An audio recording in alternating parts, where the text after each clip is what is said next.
ಎಲ್ಲರಿಗೂ ಶುಭ ಸಂಜೆ. ಬಂಧುಗಳೇ, ಕಲ್ಲು ಮುಳ್ಳುಗಳಿಂದ ಆವೃತಗೊಂಡಿದ್ದಂತಹ ಈ ಪ್ರದೇಶದಲ್ಲಿ ಸುಜ್ಞಾನದ ದೀವಿಗೆಯೊಂದು ಕಂಗೊಳಿಸುತ್ತಿದೆ. ಇದಕ್ಕೆ ಮುಖ್ಯ ಕಾರಣ ಅಜಕಾರು ಪದ್ಮಗೋಪಾಲ್ ಎಜುಕೇಶನ್ ಟ್ರಸ್ಟಿನ ಅಧ್ಯಕ್ಷರಾಗಿರುವಂತಹ ಡಾಕ್ಟರ್ ಸುಧಾಕರ ಶೆಟ್ಟಿ ಅವರು. ಗುಣಮಟ್ಟದ ಶಿಕ್ಷಣದ ಜೊತೆಗೆ ಮೌಲ್ಯಯುತ ಶಿಕ್ಷಣವನ್ನ ನೀಡಿ ವಿದ್ಯಾರ್ಥಿಗಳ ಬದುಕನ್ನು ರೂಪಿಸುವ ಸದಾಶಯ ಡಾಕ್ಟರ್ ಸುಧಾಕರ ಶೆಟ್ಟಿ ಅವರದು. ಈ ನಿಟ್ಟಿನಲ್ಲಿ ಶ್ರೀ ಮಹಾಗಣಪತಿ ದೇವಸ್ಥಾನ ಗಣಿತ ನಗರದ ವತಿಯಿಂದ ಮೌಲ್ಯ ಸುಧಾ ಎನ್ನುವಂತಹ ಅರ್ಥಪೂರ್ಣ ಕಾರ್ಯಕ್ರಮವು ಪ್ರಾರಂಭಗೊಂಡಿತು. ಈ ತಿಂಗಳ ಸರಣಿ ಕಾರ್ಯಕ್ರಮದಲ್ಲಿ ಈಗಾಗಲೇ ಹಲವಾರು ಮೌಲ್ಯಾಧಾರಿತ ಉಪನ್ಯಾಸಗಳನ್ನು ಒಳಗೊಂಡಂತಹ 28 ಮಾಲಿಕೆಗಳು ಯಶಸ್ವಿಯಾಗಿ ನಡೆದಿದ್ದು, ಇಂದು ಮಾಲಿಕೆ 29ರಲ್ಲಿ ನಾವೆಲ್ಲರೂ ಸೇರಿದ್ದೇವೆ.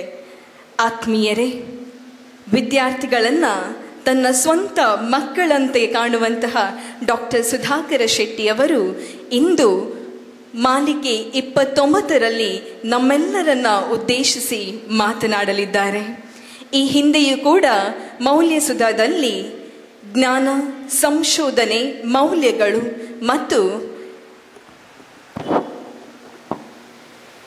ಬದುಕಿಗೆ ಉಸಿರನ್ನು ಇತ್ತವರು, ವ್ಯಾಖ್ಯಾನಕ್ಕೆ ನಿಲುಕದ ಹೆತ್ತವರು ಎನ್ನುವ ವಿಷಯದ ಕುರಿತಾಗಿ ತಮ್ಮ ಚಿಂತನೆಗಳನ್ನು ಪ್ರಸ್ತುತಪಡಿಸಿದ್ದಾರೆ.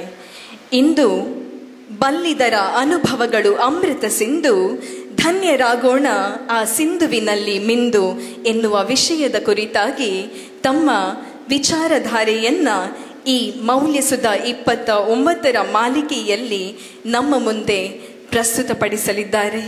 ಇಂದಿನ ಕಾರ್ಯಕ್ರಮದ ಉಪನ್ಯಾಸವನ್ನ ನೀಡಲಿರುವಂತಹ ವಿದ್ಯಾರ್ಥಿಗಳ ಪ್ರೇರಕ ಶಕ್ತಿ, ಶಿಕ್ಷಕರಿಗೆ ಓರ್ವ ಮಾರ್ಗದರ್ಶಿ, ದಿವಂಗತ ಗೋಪಶೆಟ್ಟಿ ಹಾಗೂ ದಿವಂಗತ ಪದ್ಮಶೆಟ್ಟಿಯವರ ಹೆಮ್ಮೆಯ ಸುಪುತ್ರ, ಜ್ಞಾನಸುಧ ಪರಿವಾರದ ಯಜಮಾನರಾಗಿರುವಂತಹ ಡಾಕ್ಟರ್ ಸುಧಾಕರ ಶೆಟ್ಟಿಯವರನ್ನು ಪ್ರೀತಿಪೂರ್ವಕವಾಗಿ ವೇದಿಕೆಗೆ ಆಹ್ವಾನಿಸ್ತಾ ಇದ್ದೇನೆ.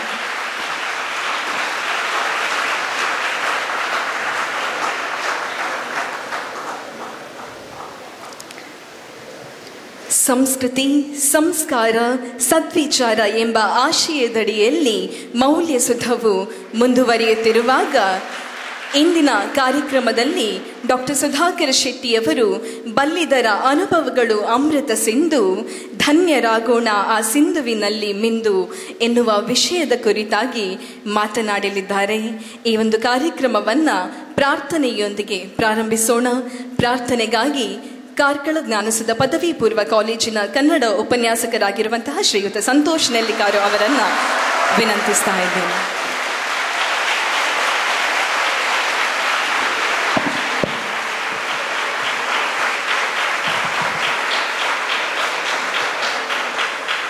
ಪ್ರಣತೆಯಿದೆ, ಬತ್ತಿಯಿದೆ, ಜ್ಯೋತಿ ಬೆಳಗುವೊಡೆ.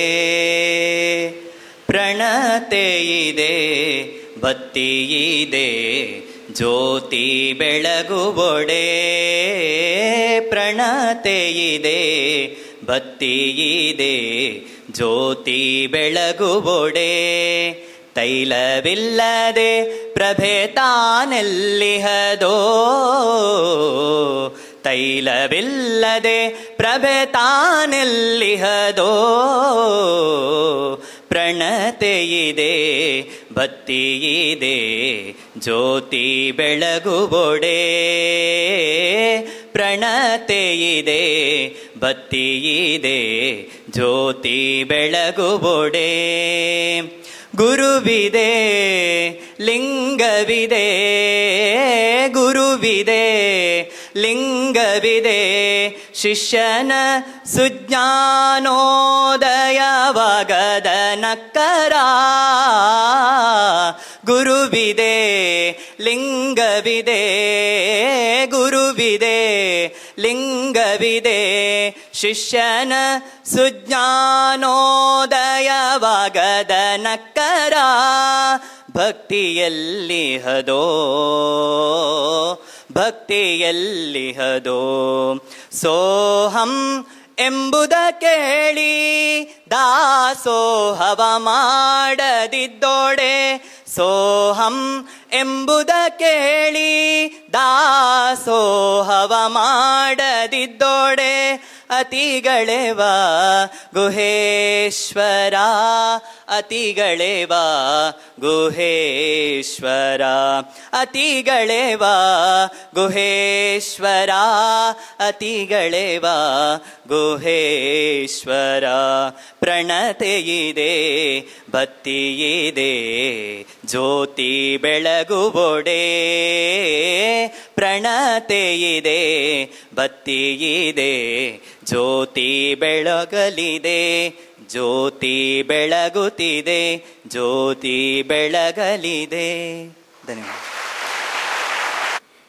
ನಮ್ಮ ಮಾರ್ಗದರ್ಶಕರಾಗಿರುವಂತಹ ಡಾಕ್ಟರ್ ಸುಧಾಕರ ಶೆಟ್ಟಿ ಅವರು NITK ಸುರತ್ಕಲ್ನಲ್ಲಿ ಡಾಕ್ಟರೇಟ್ ಪದವಿಯನ್ನ ಪಡೆದು ಹಲವಾರು ಸಂಶೋಧನಾ ಪ್ರಬಂಧಗಳನ್ನು ಮಂಡಿಸಿದ್ದಾರೆ. ಅದೇ ರೀತಿ ಅದೆಷ್ಟೋ ಸಂಶೋಧನಾ ವಿದ್ಯಾರ್ಥಿಗಳಿಗೆ ಮಾರ್ಗದರ್ಶನವನ್ನ ನೀಡಿರುತ್ತಾರೆ.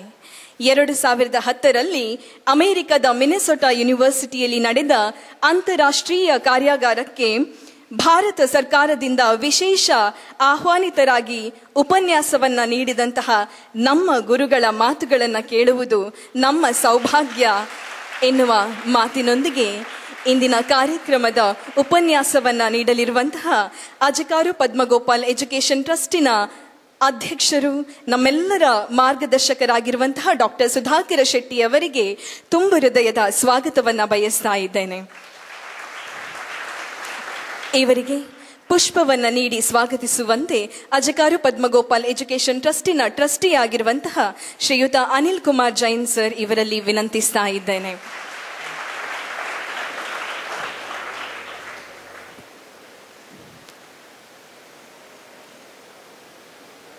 ಈ ಕಾರ್ಯಕ್ರಮದಲ್ಲಿ ಉಪಸ್ಥಿತರಿರುವಂತಹ ಕಾರ್ಕಳ ಜ್ಞಾನಸುಧ ಶಿಕ್ಷಣ ಸಂಸ್ಥೆಗಳ ಸಿಇಒ ಹಾಗೂ ಕಾರ್ಕಳ ಜ್ಞಾನಸುಧ ಪದವಿ ಪೂರ್ವ ಕಾಲೇಜಿನ ಪ್ರಾಂಶುಪಾಲರಾಗಿರುವಂತಹ ಶ್ರೀಯುತ ದಿನೇಶ್ ಎಂ ಕೊಡವೂರು ಇವರಿಗೂ ಕೂಡ ಪ್ರೀತಿಪೂರ್ವಕವಾದ ಸ್ವಾಗತವನ್ನು ಬಯಸ್ತಾ ಇದ್ದೇನೆ.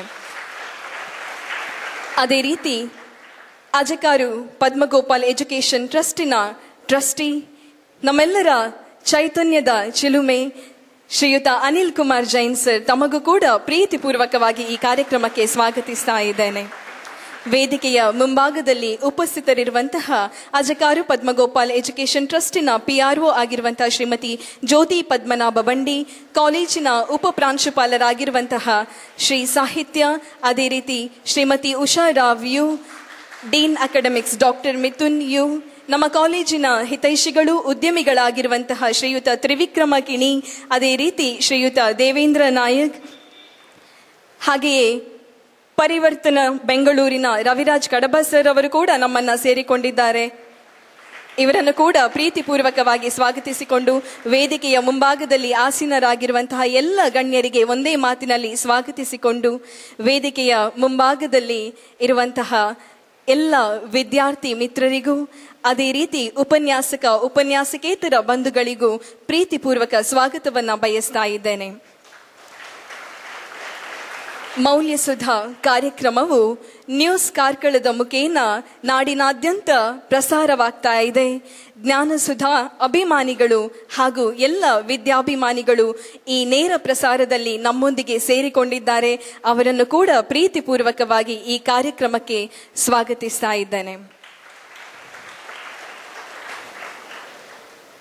ಆತ್ಮೀಯರೇ, ಹಿಂದಿನ ಮೌಲ್ಯಸುಧದಲ್ಲಿ ಆಡಿದಂತಹ ಡಾಕ್ಟರ್ ಸುಧಾಕರ ಶೆಟ್ಟಿಯವರ ಮಾತುಗಳು ಇಂದಿಗೂ ಕೂಡ ಜನಮಾನಸದಲ್ಲಿ ಅಚ್ಚೊತ್ತಾಗಿ ಉಳಿದಿದೆ. ಇಂದು ಮೌಲ್ಯಸುಧಾ ಮಾಲಿಕೆ 29ರಲ್ಲಿ ಬಲ್ಲಿದರ ಅನುಭವಗಳು ಅಮೃತ ಸಿಂಧು, ಧನ್ಯರಾಗೋಣ ಆ ಸಿಂಧುವಿನಲ್ಲಿ ಮಿಂದು ಎನ್ನುವ ವಿಷಯದ ಕುರಿತಾಗಿ ತಮ್ಮ ಅನುಭವದ ಧಾರೆಯನ್ನ ನಮ್ಮೆದುರು ಎರೆಯಲಿದ್ದಾರೆ. ಶಿಕ್ಷಣ ಕ್ಷೇತ್ರದಲ್ಲಿ 36 ವಸಂತಗಳನ್ನು ಕಂಡಿರುವಂತಹ ಡಾಕ್ಟರ್ ಸುಧಾಕರ ಶೆಟ್ಟಿಯವರ ಮಾತುಗಳಿಗೆ ನಾವೆಲ್ಲರೂ ಕಿವಿಯಾಗೋಣ. ಗಣಿತ ನಗರದ ಗಣಪತಿ ದೇವರನ್ನು ಮನಸ್ಸಿನಲ್ಲಿ ಸ್ಮರಿಸಿಕೊಂಡು, ನಾಗದೇವರನ್ನು ಮನಸ್ಸಿನಲ್ಲಿ ಸ್ಮರಿಸಿಕೊಂಡು, ವಸುದೇವ ಸುತಂ ದೇವಂ ಕಂಸ ಚಾಣೂರ ಮರ್ದನಂ ದೇವಕಿ ಪರಮಾನಂದಂ ಕೃಷ್ಣಂ ವಂದೇ ಜಗದ್ಗುರುಂ. ಇಂದಿನ ಈ ಮೌಲ್ಯಸುಧಾ ಕಾರ್ಯಕ್ರಮದಲ್ಲಿ ನಮ್ಮೊಂದಿಗೆ ಇರುವಂಥ ಅಜಕಾರ್ ಪದ್ಮಗೋಪಾಲ್ ಎಜುಕೇಷನ್ ಟ್ರಸ್ಟ್ನ ಟ್ರಸ್ಟಿಯಾಗಿರುವಂಥ ಅನಿಲ್ ಕುಮಾರ್ ಸರ್ ಅವರೇ, ಕಾಲೇಜಿನ CEO ಮತ್ತು ಪ್ರಾಂಶುಪಾಲರಾಗಿರುವಂಥ ದಿನೇಶ್ ಎಂ ಕೊಡವೂರವರೇ, ವೈಸ್ ಪ್ರಿನ್ಸಿಪಲ್ ಸಾಹಿತ್ಯರವರೇ, ವಾಣಿಯವರೇ, PRO ಜ್ಯೋತಿ ಪದ್ಮನಾಭರವರೇ, ನನ್ನ ಆತ್ಮೀಯರಾಗಿರುವಂಥ ತ್ರಿವಿಕ್ರಮ ಕಿಣಿ ಮತ್ತು ದೇವೇಂದ್ರ ನಾಯ್ಕರವರೇ, ನನ್ನ ಜ್ಞಾನಸುಧದ ಎಲ್ಲ ಕಾರ್ಯಕ್ರಮದಲ್ಲಿ ಭಾಗವಹಿಸುವಂಥ ನಮ್ಮ ಹಿರಿಯ ಅಧ್ಯಾಪಕ ಮಿತ್ರರಾದಂಥ ಜಗದೀಶ್ ಹೆಗ್ಡೆ ಅವರೇ, ಎಲ್ಲ ಅಧ್ಯಾಪಕ ಬಂಧುಗಳೇ, ನನ್ನೆಲ್ಲ ಜ್ಞಾನಸುಧಾದ ಮುದ್ದು ವಿದ್ಯಾರ್ಥಿಗಳೇ. ಸಿದ್ದೇಶ್ವರ ಸ್ವಾಮಿಗಳು ಒಂದು ಕಡೆ ಹೇಳ್ತಾರೆ, ಅವರ ಕಾಲಘಟ್ಟದ ಕೊನೆಯಲ್ಲಿ ಈ ಜಗತ್ತಿನಲ್ಲಿ ಹೇಳುವುದೆಲ್ಲ ಹೇಳಿ ಆಗಿದೆ, ಇನ್ನು ಹೇಳಲಿಕ್ಕೇನು ಬಾಕಿ ಇಲ್ಲ, ಒಳ್ಳೆಯದೆಲ್ಲ ಹೇಳಿ ಆಗಿದೆ, ಅನುಷ್ಠಾನ ಮಾಡಲಿಕ್ಕೆ ಮಾತ್ರ ಬಾಕಿ ಇರುವುದು ಅಂತ. ಅದು ಬಹುಶಃ ಸಾರ್ವಕಾಲಿಕ ಸತ್ಯ ಅಂತ ನನಗೆ ಅನ್ನಿಸ್ತದೆ. ಇಷ್ಟವರೆಗೆ ಬಂದಂಥ ಒಂದಷ್ಟು ಮೌಲ್ಯಗಳನ್ನು ನೋಡಿದರೆ ನಾವೆಲ್ಲ ಸಿಂಧುವಿನ ಬಿಂದುವಿನಲ್ಲಿರುವವರು, ನಾವೇನು ಮಾತಾಡಲಿಕ್ಕಿದೆ. ಆದರೂ ಅಪ್ಪ ಅಮ್ಮನ ಕರ್ತವ್ಯ ಅಂತ ಒಂದಿರುತ್ತೆ, ಮಕ್ಕಳನ್ನು ಒಳ್ಳೆಗೆ ಕೂತೋಳಿಸ್ಕೊಂಡು ಒಂದು ಎರಡು ಒಳ್ಳೆಯ ಮಾತನ್ನು ಆಡಬೇಕು. ಮಕ್ಕಳು ಕೇಳ್ತಾರಾ ಇಲ್ವಾ ಅದು ಬೇರೆ, ಆದರೆ ತಂದೆ ತಾಯಿ ಅವರ ಜವಾಬ್ದಾರಿ ಅಂತ ನುಣಿಸಿಕೊಳ್ಳಿಕ್ಕಾಗೋದಿಲ್ಲ. ಆ ದಿಸೆಯಲ್ಲಿ ಪ್ರತಿ ವರ್ಷವೂ ನಮ್ಮ ಜ್ಞಾನಸುಧಾದ ವಿದ್ಯಾರ್ಥಿಗಳು ದೀಪಾವಳಿ ಹಬ್ಬಕ್ಕೆ ಅಪ್ಪ ಅಮ್ಮನ ಜೊತೆಗೆ ಸೇರುವಂಥ ಈ ಸಂದರ್ಭದಲ್ಲಿ ನೀವೆಲ್ಲ 800 ವಿದ್ಯಾರ್ಥಿಗಳು ಇಲ್ಲಿದ್ದೀರಿ. ನೀವೆಲ್ಲ ಸೇರುವ ಸಂದರ್ಭದಲ್ಲಿ ಬಹುಶಃ ಸಂಸ್ಥೆಯ ಮುಖ್ಯಸ್ಥನಾಗಿ ನಾನೊಂದು 4 ಮಾತಾಡಬೇಕು ಅನ್ನೋದು ಬಹುಶಃ ಎಲ್ಲರ ಆಶಯ. ಮೌಲ್ಯಸುಧಾ ಅನ್ನೋದಕ್ಕಿಂತಲೂ ನಾನು ನನ್ನ ಮಕ್ಕಳೊಂದಿಗೆ ಮಾತಾಡ್ತಾ ಇದ್ದೇನೆ ಅನ್ನುವಂಥ ಒಂದು ಸುಂದರ ಅನುಭವ. ಮಕ್ಕಳೇ, ನ್ಯೂಸ್ ಕಾರ್ಕಳದವರು ಇಂಥ ಮೌಲ್ಯಯುತ ವಿಷಯವನ್ನು ಜನಮಾನಸಕ್ಕೆ ಮುಟ್ಟಿಸ್ತಾ ಇದ್ದಾರೆ. ಅವರಿಗೂ ಸ್ವಾಗತವನ್ನು ನನ್ನ ಪರದಿಂದ ಕೋರಿಕೊಂಡು, ದೂರದ ಊರಿನಲ್ಲಿ ನಿಮ್ಮ ತಂದೆ ತಾಯಂದಿರು ಕೂಡ ಬಹುಶಃ ಕಾರ್ಯಕ್ರಮವನ್ನು ವೀಕ್ಷಿಸ್ತಾ ಇರ್ಬೋದು. ಅವರಿಗೂ ಕೂಡ ನಿಮ್ಮಂಥ ಮುದ್ದು ಪುಟಾಣಿಗಳನ್ನು ನಮಗೆ ಕೊಟ್ಟದ್ದಕ್ಕಾಗಿ ಧನ್ಯವಾದ ಹೇಳ್ತಾ ನನ್ನ ಮಾತನ್ನು ಪ್ರಾರಂಭ ಮಾಡಲಿಕ್ಕಿದ್ದೇನೆ. ಜೊತೆಗೆ ನಮ್ಮ ಕಡಬದ ಪರಿವರ್ತನಾ ಟ್ರಸ್ಟ್ನ ಮುಖ್ಯಸ್ಥರು ಕೂಡ ಬಂದಿದ್ದಾರೆ. ಅವರಿಗೂ ನಾನು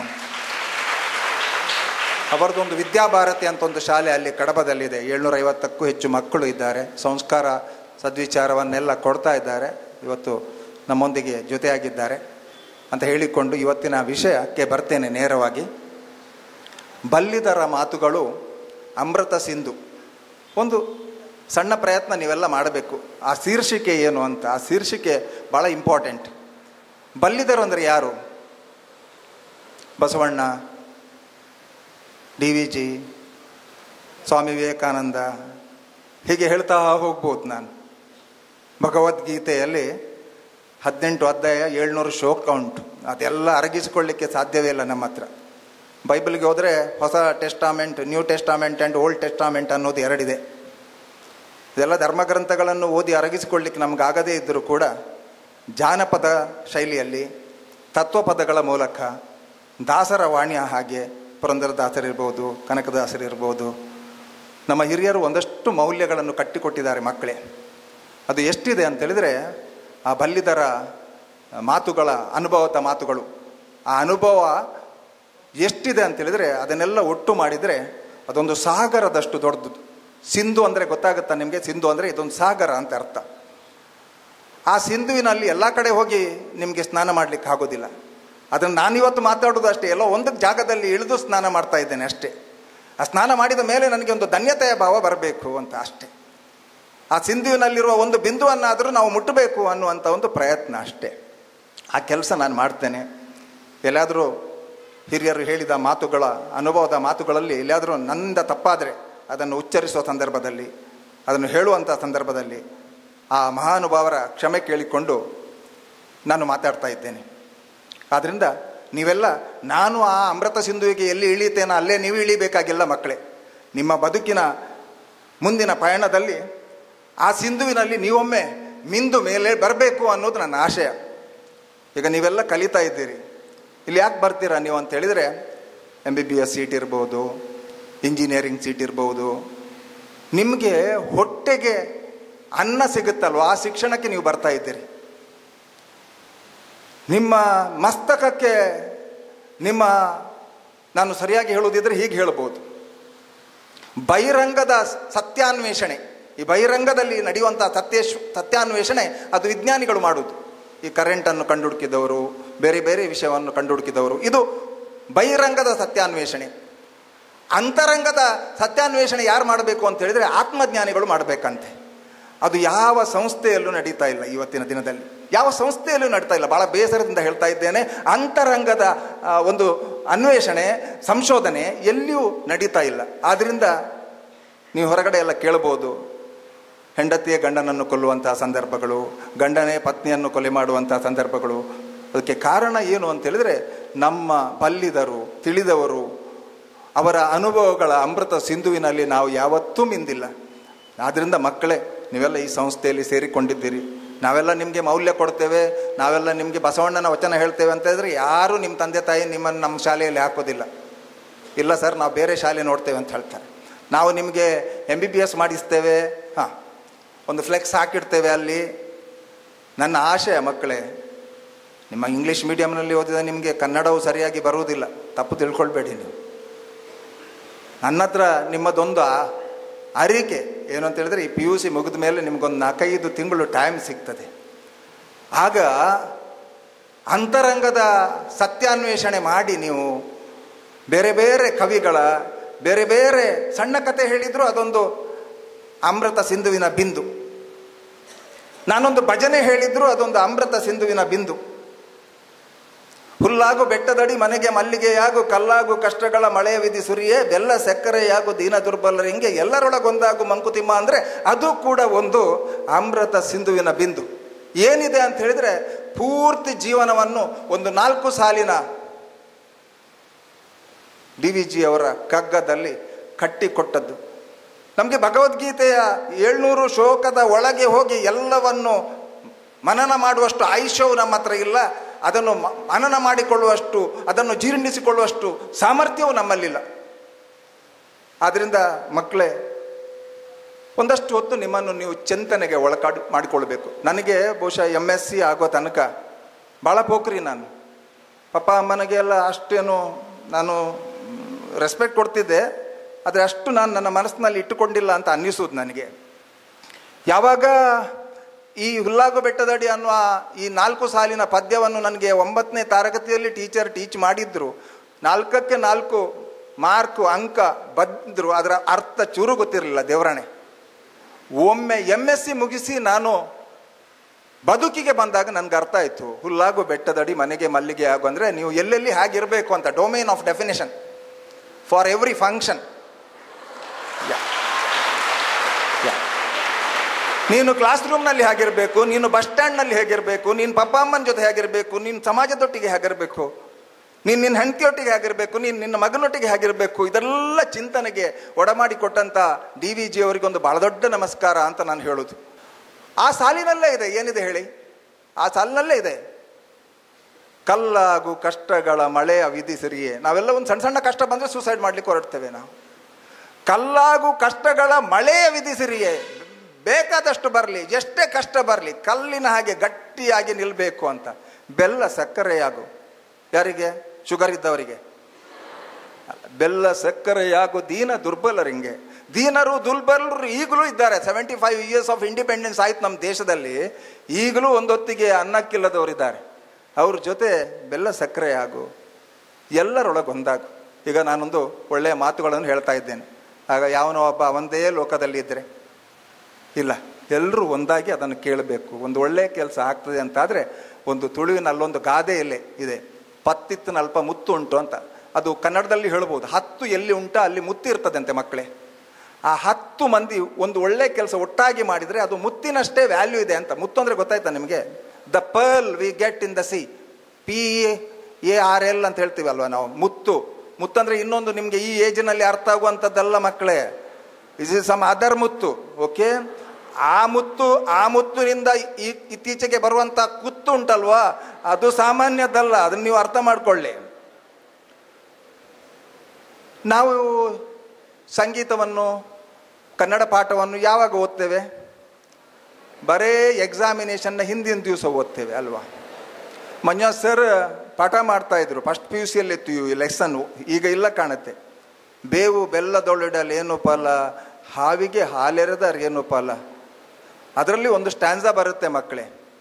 ಮಾತಾ ಪಿತರನ್ನು ಬಳಲಿಸಿದಾತನು ಯಾತ್ರೆಯ ಮಾಡಿದರೇನು ಫಲ, ಘಾತುಕತನವನ್ನು ಬಿಡದೆ ನಿರಂತರ ಗೀತೆಯ ಓದಿದರೇನು ಫಲ.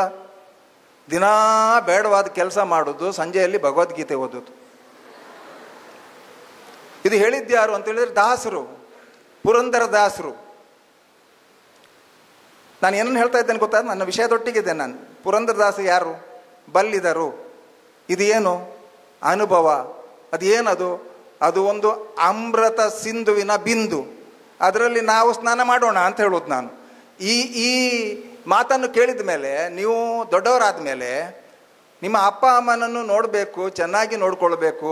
ಅವರು ಇರುವಾಗ ಗೋಳೊಯಿಸ್ಕೊಂಡು, ಅವರಿಗೆ ಕಣ್ಣೀರು ಹಾಕಿಸ್ಕೊಂಡು, ಅವ್ರು ಸತ್ತ ಮೇಲೆ ಅವರ ಬೂದಿ ಅಸ್ಥಿ ಹಿಡ್ಕೊಂಡು ಕಾಶಿಗೆ, ರಾಮೇಶ್ವರಕ್ಕೆ, ವಡಬಾಂಡೇಶ್ವರಕ್ಕೆ, ಗೋಕರ್ಣಕ್ಕೆಲ್ಲ ಹೋಗೋದಲ್ಲ.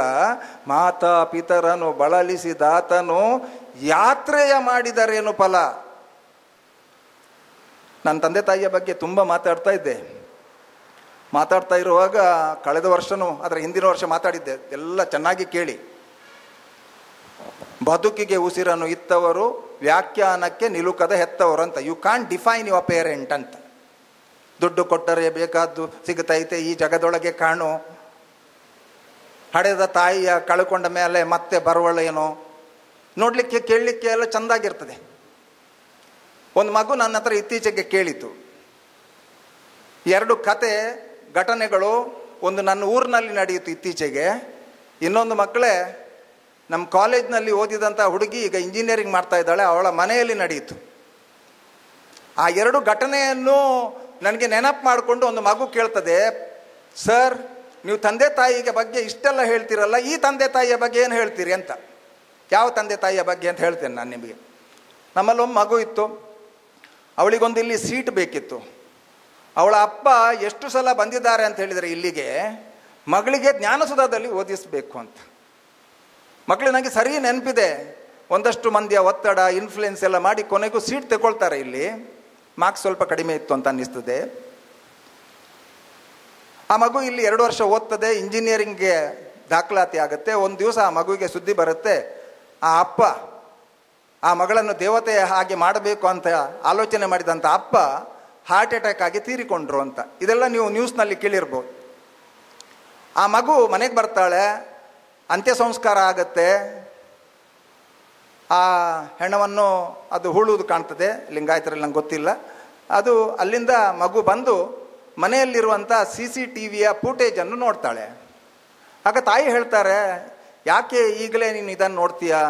ಈಗ ತಾನೇ ಸ್ಮಶಾನದಿಂದ ಬಂದಿದ್ದಿ, ಸ್ನಾನ ಎಲ್ಲ ಮಾಡ್ಕೋ, ಆಮೇಲೆ ನೋಡುವಂತೆ. ಯಾಕಂತ ಹೇಳಿದ್ರೆ ಅವಳ ತಂದೆ ಸ್ವಲ್ಪ ಹಣಕಾಸಿನ ವ್ಯವಹಾರ ಮಾಡ್ತಿದ್ರು.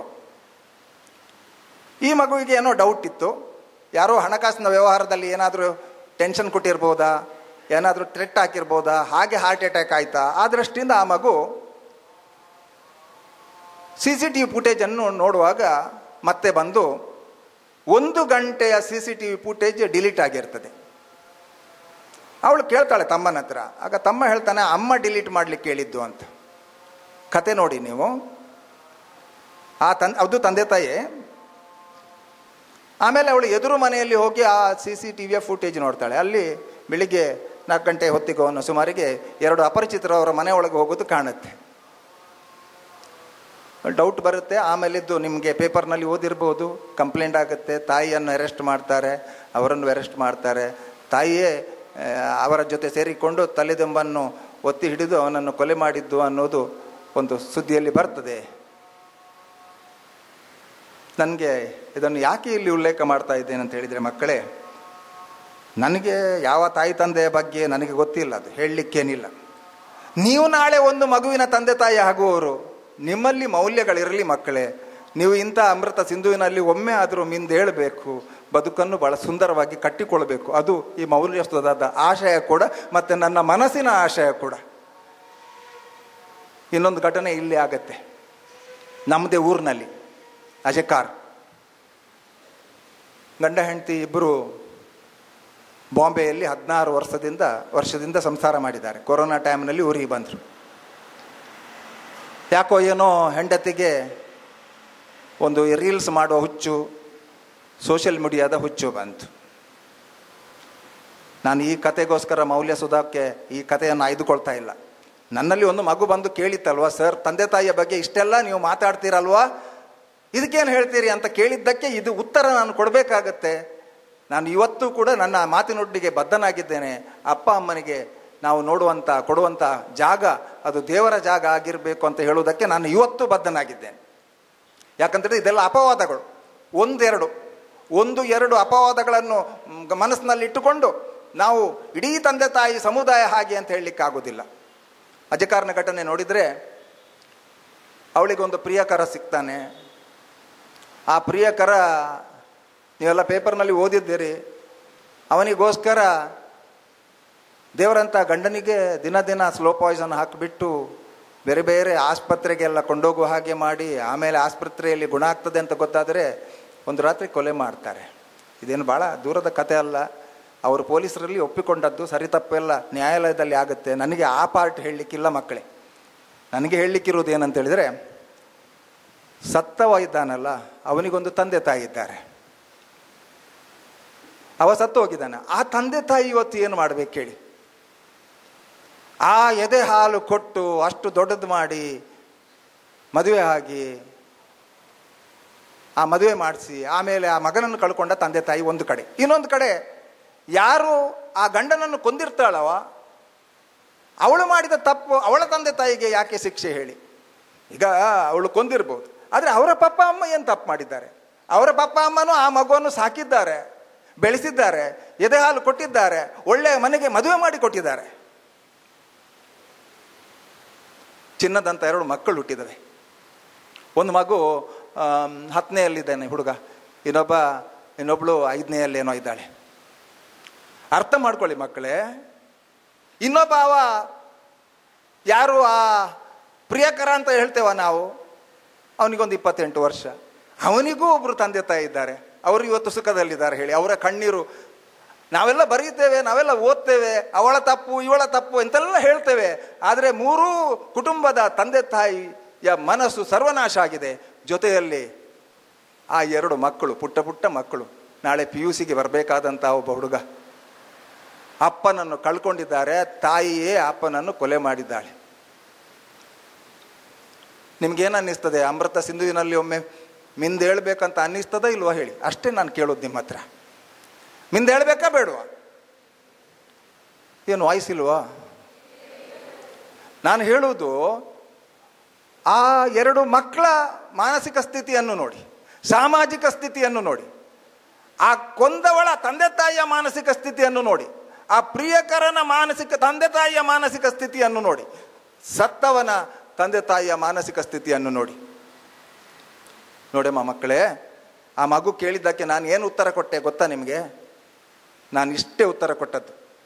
ನಾನು ಉತ್ತರ ಹೇಗೆ ಕೊಟ್ಟೆ ಅಂತ ಹೇಳಿದರೆ, ಒಲೆ ಹತ್ತಿ ಉರಿದಡೆ ನಿಲ್ಲಬಹುದಲ್ಲದೆ ದರೆ ಹತ್ತಿ ಉರಿದಡೆ ನಿಲ್ಲಬಹುದೇ? ಏರಿ ನೀರುಂಬೊಡೆ.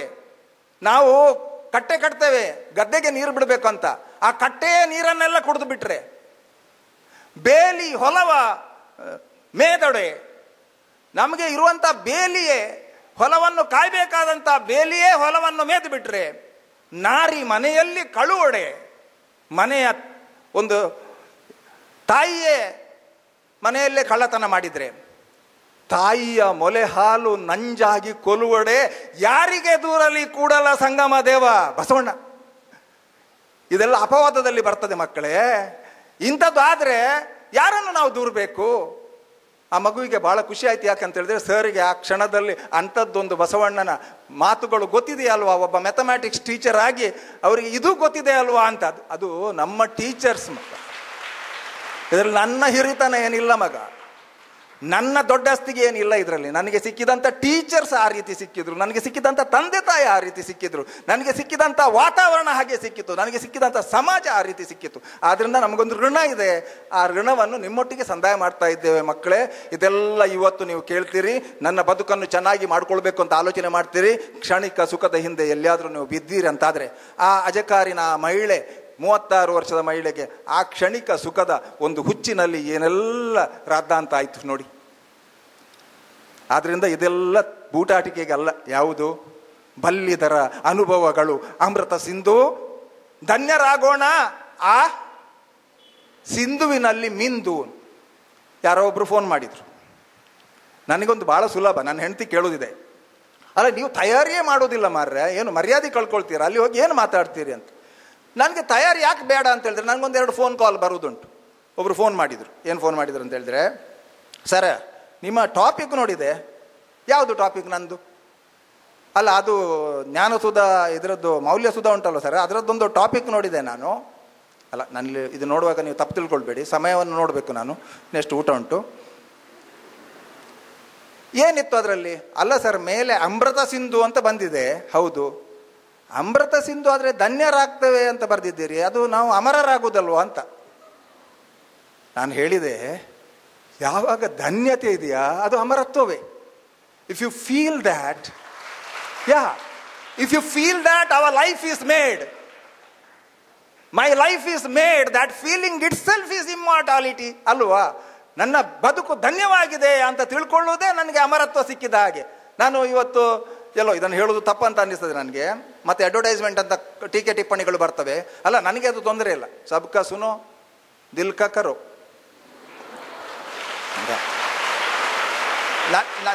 ನಾನು ಏನು ಹೇಳಲಿಕ್ಕೆ ಹೊರಟೆ ಅಂತ ಹೇಳಿದ್ರೆ, ನನಗೆ ಹೇಳಬೇಕು ಅಂತ ಅನ್ನಿಸ್ತಿತ್ತು. ಮತ್ತು ಇದನ್ನು ಇಲ್ಲಿ ಹೇಳುವಾಗ ಇದಕ್ಕೂ ಬರುತ್ತೆ, ಅವ್ರ ಸಂಸ್ಥೆ ಅಡ್ವರ್ಟೈಸ್ಮೆಂಟ್ ಮಾಡ್ತಾ ಇದ್ದಾರೆ ಸ್ವಾಮಿ, ಅದು ಬರುತ್ತೆ. ಆದರೂ ಪರವಾಗಿಲ್ಲ. ನನಗೆ ಈ 155 ಮಂದಿಗೆ ಈ ಸಲ MBBS ಸೀಟ್ ಸಿಕ್ಕಿತು. ಮತ್ತು 3 ಮಂದಿ IIT ಹೋಗ್ತಾ ಇದ್ದಾರೆ, ಒಂದು 8 ಮಂದಿ NIT ಹೋಗ್ತಾ ಇದ್ದಾರೆ, ಒಂದಷ್ಟು ಮಂದಿ ಇಂಜಿನಿಯರಿಂಗ್ ಆಗ್ತಾ ಇದ್ದಾರೆ. ಒಂದು ಕ್ಷಣಕ್ಕೆ ಸುಖ ಇದ್ದೆ. ಒಂದು ಕ್ಷಣಕ್ಕೆ ನನಗೆ ನನ್ನ ಮಕ್ಕಳು ಅದನ್ನೆಲ್ಲ ಮಾಡ್ತಾ ಇದ್ದಾರೆ. ಒಂದು 155 ಮಂದಿಯ ಕುತ್ತಿಗೆಯಲ್ಲಿ ಸೆಟಸ್ಕೋಪನ್ನು ನೋಡುವಂಥ ಒಂದು ಭಾಗ್ಯ ಈ ಭಗವಂತ ನನಗೆ ಕೊಟ್ಟಿದ್ದಾನೆ ಅಂತ ಹೇಳುವಾಗ, ಅದು ಅಡ್ವರ್ಟೈಸ್ಮೆಂಟ್ ಅನ್ನೋದಕ್ಕಿಂತಲೂ ನಾಳೆ ಸಾವಿರಾರು ಮಂದಿಯನ್ನು ಬದುಕಿಸುವಂಥ ಒಂದು ಭಾಳ ದೊಡ್ಡ ಪ್ರಕ್ರಿಯೆಯಲ್ಲಿ ನಮ್ಮ 280 ಮಂದಿ ಜ್ಞಾನಸುಧಾದ ಉದ್ಯೋಗಿಗಳು, ಜ್ಞಾನಸುಧಾದ ಬಂಧುಗಳು ದುಡಿತಾ ಇದ್ದಾರೆ. ಅವರೆಲ್ಲ ಇದಕ್ಕೆ ಕಾರಣೀಭೂತರು ಅಂತ ಹೇಳುವಾಗ ನಮಗೆ ಹಾಗೆ ಅನ್ನಿಸ್ತದೆ. ನಾನು ಮಕ್ಕಳೇ, ಬಹುಶಃ ಇಮೋಷನಲ್ ಆಗೋದು ಬೇಡ. ಇದು ಭಾಷಣ ನಾನು ಹೇಳೋದು ಇಷ್ಟೇ ನಿಮಗೆ. ನಾನೊಂದು ಕೆಲವು ಮಂದಿಯ ಹೆಸರು ತಗೊಳ್ತೇನೆ ಇಲ್ಲಿ. ಒಂದು ಮನುಷ್ಯನ ದೊಡ್ಡ ಸಮಸ್ಯೆ ಹೆಸರಿನ ಹಿಂದೆ ಬೀಳುವುದು. ಒಂದು ಹೆಸರು, ಒಂದು 4 ಮಂದಿ ಹೊಗಳಿದ್ರೆ ಆಯ್ತು, ಅಯ್ಯೋ ದೇವರೇ. ಅದು ಹುಡುಗಿರಿಗೂ ಹಾಗೇನೆ, ಹುಡುಗರಿಗೂ ಹಾಗೇನೆ. ಹುಡುಗರಿಗೆ ನೀವು ಭಾಳ ಸ್ಮಾರ್ಟ್ ಅಂತ ಹೇಳಿದರೆ ಇಡೀ ದಿನ ಮಲಗೋದಿಲ್ಲ. ನೀನು ಭಾಳ ಚಂದ ಇದ್ದೀಯ ಅಂತ ಒಬ್ಬ ಹೇಳಿದರೆ ಸಾಕು ಮದುವೆ ದಿನ. ಹಾಗೆ ಹೇಳಿದಾಗ ನಮ್ಮ ಇಡೀ ತಲೆ ಹಾಳಾಗಿ ಹೋಯ್ತು. ಯಾವ ಫಿಸಿಕ್ಸ್ ನೆನಪಾಗೋದಿಲ್ಲ, ಯಾವ ಕೆಮಿಸ್ಟ್ರಿ ನೆನಪಾಗೋದಿಲ್ಲ. ಸಂಜೆ ಒಂದೇ ನೆನಪು, ಅವ ನನ್ನನ್ನು you are looking so beautiful ಅಂತ ಹೇಳಿದ ಅಂತ. ನೀವು ಪ್ರಶ್ನೆ ಹಾಕಬೇಕು, ಅವನು ನನ್ನನ್ನು ಇವತ್ತು ಚಂದ ಅಂತ ಹೇಳಿದ, ಯಾವತ್ತಿನವರೆಗೂ ಹೀಗೆ ಹೇಳ್ಬೋದಾವ? ಒಂದು ಪ್ರಶ್ನೆ. ಅವ ಯಾವತ್ತಿನವರೆಗೂ ನನಗೆ ನೀನು ಚೆನ್ನಾಗಿದ್ದಿ, ಚಂದ ಇದ್ದಿ ಅಂತ ಹೇಳ್ಬೋದಾ? ಒಂದು ಪ್ರಶ್ನೆ. ನನ್ನ ಪ್ರಕಾರ ಅದಕ್ಕೆ ಉತ್ತರ ಇಲ್ಲ ಅಂತ ಬ್ರಾಕೆಟ್ನೊಳಗಡೆ. ಇನ್ನೊಂದಿದೆ, ಹೀಗೆ ಅವ ಎಷ್ಟು ಮಂದಿಗೆ ಹೇಳಿದ್ದಾನ? ಇದೆಲ್ಲ ನಿಮಗೆ ಬೇಗ ಅರ್ಥ ಆಗ್ತದೆ ನೋಡಿ. ನಾವು ಯಾವತ್ತೂ ಹೆಸರಿನ ಹಿಂದೆ ಹೋಗಬಾರ್ದು ಮಕ್ಕಳೇ. ನಾನು ನಿಮಗೆ ಹೇಳೋದು, ಹೆಸರು ಮತ್ತು ಕೆಲವರಿಗೆ ಇರ್ತದೆ, ಅಧಿಕಾರದ ಮದ ಇರ್ತದೆ. ನೀವು ನೋಡಿ ಬೇಕಾದರೆ, ಈಗ ನಾನು ಈ ಸಂಸ್ಥೆಯ ಪ್ರೆಸಿಡೆಂಟ್, ಅದು ನಡೆಯುವ ಸ್ಟೈಲೇ ಬೇರೆ. ನೋ ಬಾಬಾ. ವಿದ್ಯಾ ದದಾತಿ ವಿನಯಂ ವಿನಯಾದಾತಿ ಪಾತ್ರತಾಂ. ವಿದ್ಯೆಯಿಂದ ಏನು ಬರುತ್ತೆ ಅಂತ ಕೇಳಿದರೆ, ವಿದ್ಯೆಯಿಂದ ವಿನಯವು ಬರುತ್ತದೆ, ವಿನಯದಿಂದ ಸ್ಥಾನಮಾನಗಳು ಬರ್ತವೆ. ನನಗೆ ವಿದ್ಯೆಯಿಂದ ವಿನಯ ಬಂದಿದೆ ಅಂತಾದರೆ ನಾನು ವಿದ್ಯಾವಂತ ಅಂತ ಅರ್ಥ.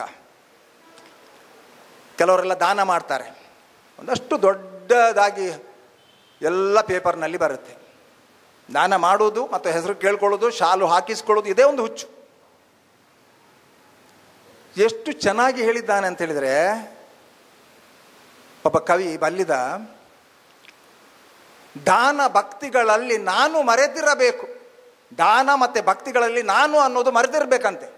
ನಾನು ಮರೆತಿರ್ಬೇಕಲ್ಲ, ಒಟ್ಟಿಗೆ ಹೇಳಿದ್ರೆ ಏನಾಗುತ್ತೆ ಹೇಳಿ, ದಾನ ಭಕ್ತಿಗಳಲ್ಲಿ ನಾನು ಮರೆತಿರಬೇಕು ಅಲ್ಲ, ನಾನು ಅನ್ನೋದು ಮರೆತಿರ್ಬೇಕು. ನಾನೆಂಬ ರೋಗ ನೀಗಿದಾಗೆ ಗುರುಬೋಧೆ ತಾನೇ ಫಲಿಸುವುದು ಸರ್ವಜ್ಞ. ನಾನೆಂಬ ರೋಗ ನೀಗಿದಾಗೆ, ನಾನು ಎನ್ನುವಂಥ ಈ ರೋಗ ಯಾರಿಂದ ದೂರ ಆಗ್ತದ ಅವರಿಗೆ ಗುರುಬೋಧೆ ಫಲಿಸ್ತದೆ. ಗುರುಗಳು ಹೇಳಿದ್ದು, ಭಗವದ್ಗೀತೆ ಹೇಳಿದ್ದು, ಕುರಾನ್ ಹೇಳಿದ್ದು ಮತ್ತು ಬೈಬಲ್ ಹೇಳಿದ್ದು ಯಾವಾಗ ಫಲಿಸ್ತದೆ ಅಂತೇಳಿದರೆ, ನಾನೆಂಬ ರೋಗ ನೀಗಿದಾಗೆ. ನಾನು ಅಂದರೆ ಗೊತ್ತಾಯ್ತಲ್ಲ ನಿಮಗೆ. ಕನಕದಾಸರ ಹತ್ರ ಗುರುಗಳು ಕೇಳಿದ್ರಂತೆ, ಕನಕದಾಸರು ಬಲ್ಲಿದ್ರು, ನಮ್ಮ ಸಬ್ಜೆಕ್ಟ್ನಲ್ಲಿದ್ದಾರೆ.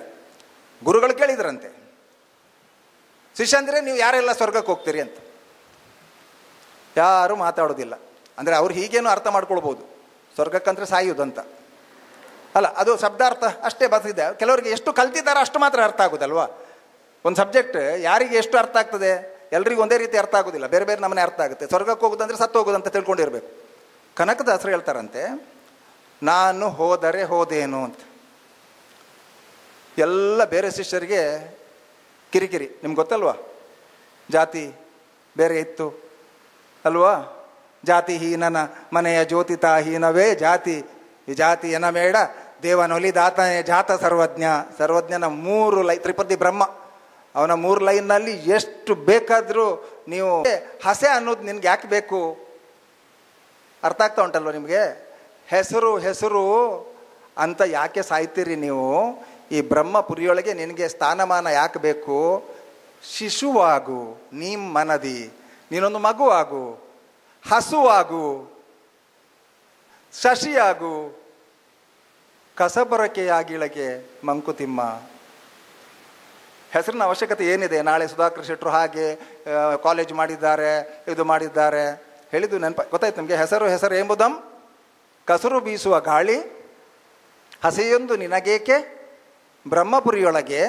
ಶಿಶುವಾಗು ನೀ ಮನದಿ, ಹಸುವಾಗು, ಶಶಿಯಾಗು. ಶಶಿ ಅಂದರೆ ಗೊತ್ತುಂಟಾ? ಹಸು ಅಂದರೆ ಗೊತ್ತುಂಟಾ ನಿಮಗೆ? ಹಸು ಅಂದರೆ ಗೊತ್ತುಂಟಾ? ನಮಗೆಲ್ಲ ಕಲಿಸ್ತಿದ್ರು, ನೀನಾರಿಗಾದೆಯೋ ಎಲೆ ಮಾನವ ಅಂತ. ಒಂದು ದನ ಹಸು ಮನುಷ್ಯನಿಗೆ ಕೇಳುವುದು, ಇಟ್ಟರೆ ಸಗಣಿಯಾದೆ, ತಟ್ಟಿದರೆ ಭರಣಿಯಾದೆ, ಸುಟ್ಟರೆ ನೊಸಲಿಗೆ ವಿಭೂತಿಯಾದೆ, ಸುಡದೆ ಇದ್ದರೆ ಮೇಲು ಗೊಬ್ಬರವಾದೆ, ನೀನಾರಿಗಾದೆಯೋ ಎಲೆ ಮಾನವ ಅಂತ ಹಸು ಆಗಿ ನೀವು ಒಂದು ಸಣ್ಣ ಸಸಿಯಾಗಿ 4 ಮಂದಿಗೆ ನೆರಳು ಸಿಗುತ್ತೆ. ಒಂದು ಮಗುವಿನ ಮನಸ್ಸಿನಾಗೆ ಇರಿ. ಮಗು ಹೇಗಿರ್ತದೆ ಹೇಳಿ? ಈಗ ಗಲಾಟೆ ಮಾಡಿದರೆ ನೆಕ್ಸ್ಟ್ಗೆ ಅದಕ್ಕೆ ಮರ್ತೋಗಿರ್ತದೆ. ನಮಗೆ ದೊಡ್ಡವರಿಗೆ ಇವತ್ತು ಗಲಾಟೆ ಮಾಡಿದರೆ 1000 ವರ್ಷ ಆದರೂ ಮರ್ತೋಗೋದಿಲ್ಲ, ಸತ್ತರೂ ಬಿಡುವುದಿಲ್ಲ ಅವನನ್ನಂತ. ಸಣ್ಣ ಮಕ್ಕಳಿಗೆ ಅದು ಇಲ್ಲವೇ ಇಲ್ಲ. ಆದ್ದರಿಂದ ನೀವು ಹೆಸರಿನ ಹಿಂದೆ ಬೀಳಬೇಡ. ಏನು ಮಾಡಬೇಕು ನೀನು? ಶಿಶುವಾಗು, ಹಸುವಾಗು, ಸಸಿಯಾಗು. ಮತ್ತು ಏನೂ ಆಗಲಿಕ್ಕೆ ಆಗದಿದ್ದರೆ ಕಸಬರಕೆಯಾಗಿಳೆಗೆ, ಈ ಭೂಮಿಗೆ, ಇಳೆ ಅಂದರೆ ಭೂಮಿ, ಒಂದು ಇಡ್ಸುಡಿ ಆಗಪ್ಪ, ನೀನು ಕಸಬರಕೆ ಆಗು. ಅಷ್ಟಾದರೂ ನಿಮಗೆ ಸಮಾಧಾನ ಇರುತ್ತೆ. ಯಾಕೆ ಅಲ್ಲಿ ಕೂತ್ಕೊಳಿಸ್ಕೊಂಡು ನಿನ್ನನ್ನು ಸನ್ಮಾನ ಹೊಗಳಿ ಹೊಗಳಿ ಎನ್ನ ಹೊನ್ನ ಶೂಲಕ್ಕೆ ಇಕ್ಕಿದರಯ್ಯ ಅಂತ. ಹೊಗಳಿಕೆ ಅನ್ನೋದು ಹೊನ್ನ ಶೂಲ ಅಂತೆ. ಈ ಬಂಗಾರದ ಚೂರಿ ಆದರೂ ಒಳಗೆ ಹಾಕಿದರೆ ಸತ್ತೋಗ್ತಾರೆ ಮನುಷ್ಯ. ಅದು ಹೊಗಳಿಕೆ ಅನ್ನೋದು ಆ ರೀತಿ. ಆದ್ದರಿಂದ ನೀವು ಹೊಗಳಿಕೆ ಹಿಂದೆ ಬೀಳಬೇಡಿ, ನಾನು ಅನ್ನೋದನ್ನು ಬಿಟ್ಟು ಬಿಡಿ. ನಮ್ಮ ಸಂತೋಷ್ ಸರ್ ಕೆಲವೊಮ್ಮೆ ಭಜನೆ ಹೇಳ್ತಾರಲ್ವ, ಯಾರು ಹೊಲ ಯಾರ ಮನೆ ನೆಚ್ಚಿ ಕೊಂತೆ ಸುಳ್ಳೇ ಎಲ್ಲ, ನಾನು ನನ್ನದು ಎನ್ನುತ್ತೀಯಲ್ಲ, ನೀ ಹೋಗೋದು ಗೊತ್ತೇ ಇಲ್ಲ ಅಂತ. ಇದು ನನ್ನ ಹೊಲ, ಇದು ನನ್ನ ಮನೆ ಅಂತ, ನಾನು ನಂದು, ನನ್ನ ಕಾಲೇಜು, ನನ್ನ ಭಯಂಕರ, ನಾನು ಡಾಕ್ಟ್ರೇಟ್, ನಾನು ಸಂಶೋಧನೆ, ನೀ ಹೋಗೋದು ಗೊತ್ತೇ ಇಲ್ಲ, ನೀ ಹೋಗೋದು ಗೊತ್ತೇ ಇಲ್ಲ. ಎಷ್ಟು ಧನ್ಯತೆಯ ಭಾವ ಬರ್ತದೆ ಅಂತ ಹೇಳಿದರೆ ಮಕ್ಕಳೇ, ನೀವು ಸಾಹಿತ್ಯವನ್ನು ಓದಬೇಕು. ಕೆಲವರು ಎಷ್ಟು ಚೆನ್ನಾಗಿ ಹೇಳಿದ್ದಾರೆ. ಈ ಟೀಕೆ ಮಾಡುವವರಿಗೂ ಕುವೆಂಪು ಒಂದು ಕಡೆ ಹೇಳಿಬಿಟ್ಟಿದ್ದಾರೆ, ಟೀಕೆಗಳು ಸಾಯ್ತವೆ, ಕೆಲಸಗಳು ಉಳಿತವೆ ಅಂತ. ಬಸವಣ್ಣನಿಗೆ ಆ ಸಂದರ್ಭದಲ್ಲಿ ಎಷ್ಟು ಕಷ್ಟ ಆಯಿತು. 12ನೇ ಶತಮಾನದಲ್ಲಿ ಬಸವಣ್ಣ ಒಬ್ಬ ದೊಡ್ಡ ಶ್ರೇಷ್ಠ ಸಮಾಜ ಸುಧಾರಕ. ಅವನು ಮಾಡಿದಷ್ಟು ಸಮಾಜ ಸುಧಾರಣೆ ಯಾರೂ ಮಾಡಲಿಲ್ಲ. ಅನುಭವ ಮಂಟಪದಲ್ಲಿ ಈಗೆಲ್ಲ ನಾವು ಲೇಡೀಸ್ ರಿಸರ್ವೇಷನ್ ಅಂತ ಹೇಳ್ತೇವೆ. ಅನುಭವ ಮಂಟಪದಲ್ಲಿ ಶ್ರೀ ಪ್ರಾತಿನಿಧ್ಯ ಕೊಟ್ಟದ್ದು ಯಾರು ಅಂತ ಹೇಳಿದರೆ ಬಸವಣ್ಣ. ಅವನು ಅನುಭವಿಸಿದ್ದು ಅವನಿಗೆ ಗೊತ್ತೇ. ಅವನಿಗೆ ಎಷ್ಟು ಟೀಕೆ ಮಾಡಿದ್ರು ಅವನಿಗೆ ಗೊತ್ತು. ಆದರೆ ಇವತ್ತು ಅವನ ಟೀಕೆ ಯಾರಿಗೂ ನೆನಪಿಲ್ಲ. ಇವತ್ತು ಬಸವಣ್ಣನ ಕೆಲಸ ಉಳಿದಿದೆ. ಆದ್ದರಿಂದ ನೀವೆಲ್ಲೊಮ್ಮೆ ಬಸವಣ್ಣನ ವಚನಗಳನ್ನು ಓದಿ. ಕಲಬೇಡ, ಕೊಲಬೇಡ, ಹುಸಿಯ ನುಡಿಯಲು ಬೇಡ, ಅನ್ಯರಿಗೆ ಅಸಹ್ಯ ಪಡಬೇಡ, ಮುನಿಯಬೇಡ, ತನ್ನ ಬಣ್ಣಿಸಬೇಡ, ಇದಿರೆ ಅಳಿಯಲು ಬೇಡ.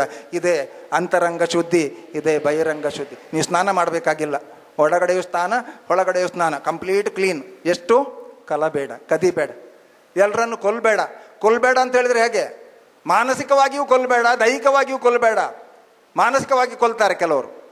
ಒಂದು ಒಳ್ಳೆಯ ಮಾತಿದೆ, ನಾಲಿಗೆಗೆ ಆದ ಗಾಯ ಗುಣ ಆಗ್ತದೆ, ನಾಲಿಗೆಯಿಂದ ಆದ ಗಾಯ ಗುಣ ಆಗೋದಿಲ್ಲ ಅಂತ. ನಾಲಿಗೆಗೆ ಆದ ಗಾಯ ಗುಣ ಆಗ್ತದೆ, ನಾಲಿಗೆಯಿಂದ ಆದ ಗಾಯ ಗುಣ ಆಗೋದಿಲ್ಲ ಅಂತ. ಕೆಲವರು ಮನುಷ್ಯನನ್ನು ಜೀವಂತ ಕೊಲೆ ಮಾಡ್ತಾರೆ. ಈಗ ಮೊನ್ನೆ ಘಟನೆ ಆಯ್ತಲ್ವಾ, 3 ಕುಟುಂಬದ ಜನ ಮತ್ತು ಆ 2 ಮಕ್ಕಳನ್ನು ಜೀವಂತ ದಿನಾ ಸಾಯೋ ಹಾಗೆ ಮಾಡಿ ಹೋಗಿದ್ದಾರೆ. ಒಂದು ಸಣ್ಣ ಕ್ಷಣಿಕ ಸುಖದ ಹಿಂದೆ ಬಿದ್ದಂಥ ಒಂದು ಪರಿಣಾಮ ಮಕ್ಕಳೇ. ಬಹುಶಃ ನಾನು ಎಲ್ಲಿಗೆ ಮುಟ್ಟಬೇಕಾಗಿದ್ದೇನೋ ಅಲ್ಲಿಗೆ ಮುಟ್ತಾ ಇದ್ದೇನೆ ಅಂತ ನಾನು ತಿಳ್ಕೊಳ್ತೇನೆ. ನನ್ನ ಮಾತುಗಳು ನಿಮ್ಮನ್ನು ರಂಜಿಸ್ಲಿಕ್ಕಲ್ಲ. ನನ್ನ ಮಾತುಗಳು ಬಲ್ಲಿದರ ಅನುಭವಗಳು ಹೇಗೆ ಅಮೃತ ಸಿಂಧು, ಆ ಸಿಂಧುವಿನಲ್ಲಿ ಹೇಗೆ ನೀವು ಒಂದೊಂದು ಬಿಂದುವನ್ನು ಹೆಕ್ಕಿಕೊಂಡು, ಸಾಧ್ಯತೆ ಇದ್ದರೆ ಒಂದು ಬಾಲ್ದಿಯನ್ನಾದರೂ ಹೆಕ್ಕಿಕೊಂಡು, ಸಾಧ್ಯತೆ ಇದ್ದರೆ ಒಂದು ಗುಡಾಣವನ್ನಾದರೂ ಹೆಕ್ಕಿಕೊಂಡು ಅದರೊಳಗೆ ಮಿಂದು ಧನ್ಯರಾಗೋಣ ಅನ್ನುವಂಥ ಇವತ್ತಿನ ಈ ಕಾರ್ಯಕ್ರಮದಲ್ಲಿ ನಾವಿದ್ದೇವೆ. ನಾನು ಅನ್ನೋದನ್ನು ಸ್ವಲ್ಪ ಬದಿಗೆ ಇಟ್ಟುಬಿಡಿ ಮಕ್ಕಳೇ. ಆ ಹೆಸರಿನ ಹುಚ್ಚನ್ನು ಸ್ವಲ್ಪ ಬಿಟ್ಟುಬಿಡಿ. ಅದನ್ನು ಬಿಟ್ಟು ಭಕ್ತಿ ಅಂತ ಬಂದರೆ ಅದು ನಿಮಗೆ ಸುಖ ಕೊಡ್ತದೆ. ಪ್ರಾರ್ಥನೆ, ಭಕ್ತಿ ತುಂಬ ಖುಷಿ ಕೊಡ್ತದೆ. ಬಸವಣ್ಣನವ್ರದ್ದೇ ಹೇಳುವುದಾದರೆ, ನಾನು ಅದನ್ನೇ ಬೇರೆಯವರು ಬೇರೆ ಬೇರೆ ನಮ್ಮನ್ನು ಹೇಳಿದ್ದಾರೆ. ಬಸವಣ್ಣವ್ರು ಏನು ಹೇಳಿದ್ದಾರೆ ಹೇಳಿ? ಎನ್ನ ವಚನದಲ್ಲಿ ನಿನ್ನ ನಾಮಾಮೃತವ ತುಂಬಿ. ನಾನು ಹೇಳ್ತೇನೆ, ಅದರಲ್ಲಿ ನಿನ್ನ ನಾಮದ ಅಮೃತ ಇರಲಿ. ನಿನ್ನ ಹೆಸರನ್ನೋದೇ ಒಂದು ಅಮೃತ. ಎನ್ನ ನಯನದಲ್ಲಿ ನಿನ್ನ ಮೂರುತಿಯ ತುಂಬಿ, ಎನ್ನ ಕಿವಿಯಲ್ಲಿ ನಿನ್ನ ಕೀರುತಿಯ ತುಂಬಿ. ಮೈ ಗಾಡ್, ನಿಮ್ಮ ಚರಣ ಕಮಲದಲ್ಲಿ ಆನು ತುಂಬಿ. ನಿಮ್ಮ ಚರಣ ಕಮಲದಲ್ಲಿ ನಾನು ತುಂಬಿರಬೇಕು. ಅದನ್ನೇ ದಾಸರು ಕೂಡ ಹೇಳಿದ್ದಲ್ವಾ? ಏನು ಹೇಳಿದ್ದಾರೆ? ಸದಾ ಎನ್ನ ಹೃದಯದಲ್ಲಿ ವಾಸ ಮಾಡೋ ಶ್ರೀಹರಿ. ಬಸವಣ್ಣ ಏನು ಹೇಳಿದರು? ನನ್ನ ಮನದಲ್ಲಿ ನಿನ್ನ ನೆನಹು ತುಂಬಿ. ಬಸವಣ್ಣ ಹೇಳಿದ್ದು ನನ್ನ ವಚನದಲ್ಲಿ ನಿಮ್ಮ ಮಾಮಾಮೃತವ ತುಂಬಿ. ದಾಸರು ಹೇಳುವಾಗ ಹೃದಯ ಮಂಟಪದಲ್ಲಿ ನೆಲೆಸಿರು ಹರಿಯೇ, ನಾನಿನ್ನೊಳೇನು ಬೇಡುವುದಿಲ್ಲ, ನಿನ್ನೊಟ್ಟಿಗೆ ಏನು ಬೇಡುವುದಿಲ್ಲ, ನೀನು ಮಾತ್ರ ನನ್ನ ಹೃದಯ ಮಂಟಪದಲ್ಲಿ ಬಂದು ಕೂತ್ಕೊಳ್ಬೇಕು. ನೀವೇನು ಹೇಳ್ತೀರಿ ಸ್ವಾಮಿ? ಯಾರು ನಿಮ್ಮ ಹೃದಯ ಮಂಟಪದಲ್ಲಿ ಕೂತ್ಕೊಳ್ಬೇಕು ಮಕ್ಕಳೇ? ಅಲ್ಲ, ಅರ್ಥ ಮಾಡ್ಕೊಳ್ಳಿ, ನೀವೇ ಅರ್ಥ ಮಾಡ್ಕೊಳ್ಳಿ. ನಿಮಗೆ ಎಲ್ಲೆಲ್ಲಿ ಯಾರನ್ನೇನು ತುಂಬಿಕೊಳ್ಳಿಕ್ಕೆ ಉಂಟು ಅಂತ ನನಗೆ ಗೊತ್ತಿಲ್ಲ.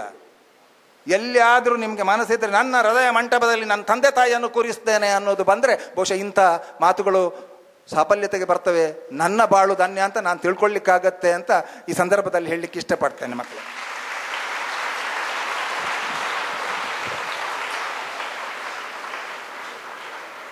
ಸ್ಮರಣೆ ಒಂದೇ ಸಾಲದೆ ಅಲ್ವ? ದಾಸರು ಹೇಳೋದು ಸ್ಮರಣೆ ಒಂದೇ ಸಾಲದೆ. ಈ ದೇವೇಂದ್ರ ನಾಯ್ಕರವ್ರು ನೋಡುವಾಗ ಒಂದು ನೆನಪಾಯ್ತು ನನಗೆ. ನಡುವೆ ಸ್ವಲ್ಪ ಅವರು ಬಲ್ಲಿದ್ದಾರೆ, ಸ್ವಲ್ಪ ತಾಯಿಯನ್ನು ಆಶ್ರಮಕ್ಕೆ ಹಾಕಿದ್ದಾನೆ ಒಬ್ಬ ಮಗ. ಅವರ ಕತೆ, ಮಗ ತಾಯಿಯನ್ನು ಅನಾಥಾಶ್ರಮಕ್ಕೆ ಹಾಕಿರ್ತಾನೆ.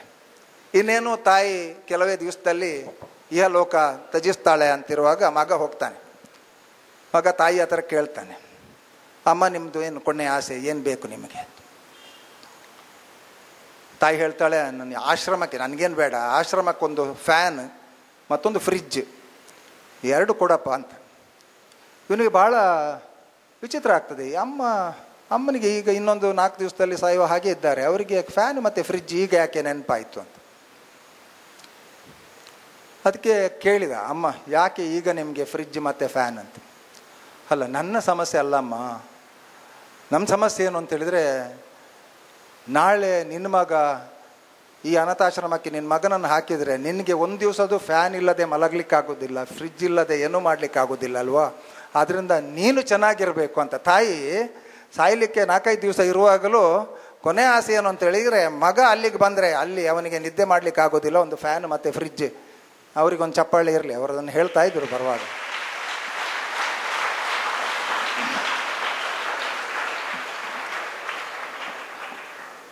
ಆರು 6:30 ಆಗಿದೆ, ಗೊತ್ತಾಯಿತು.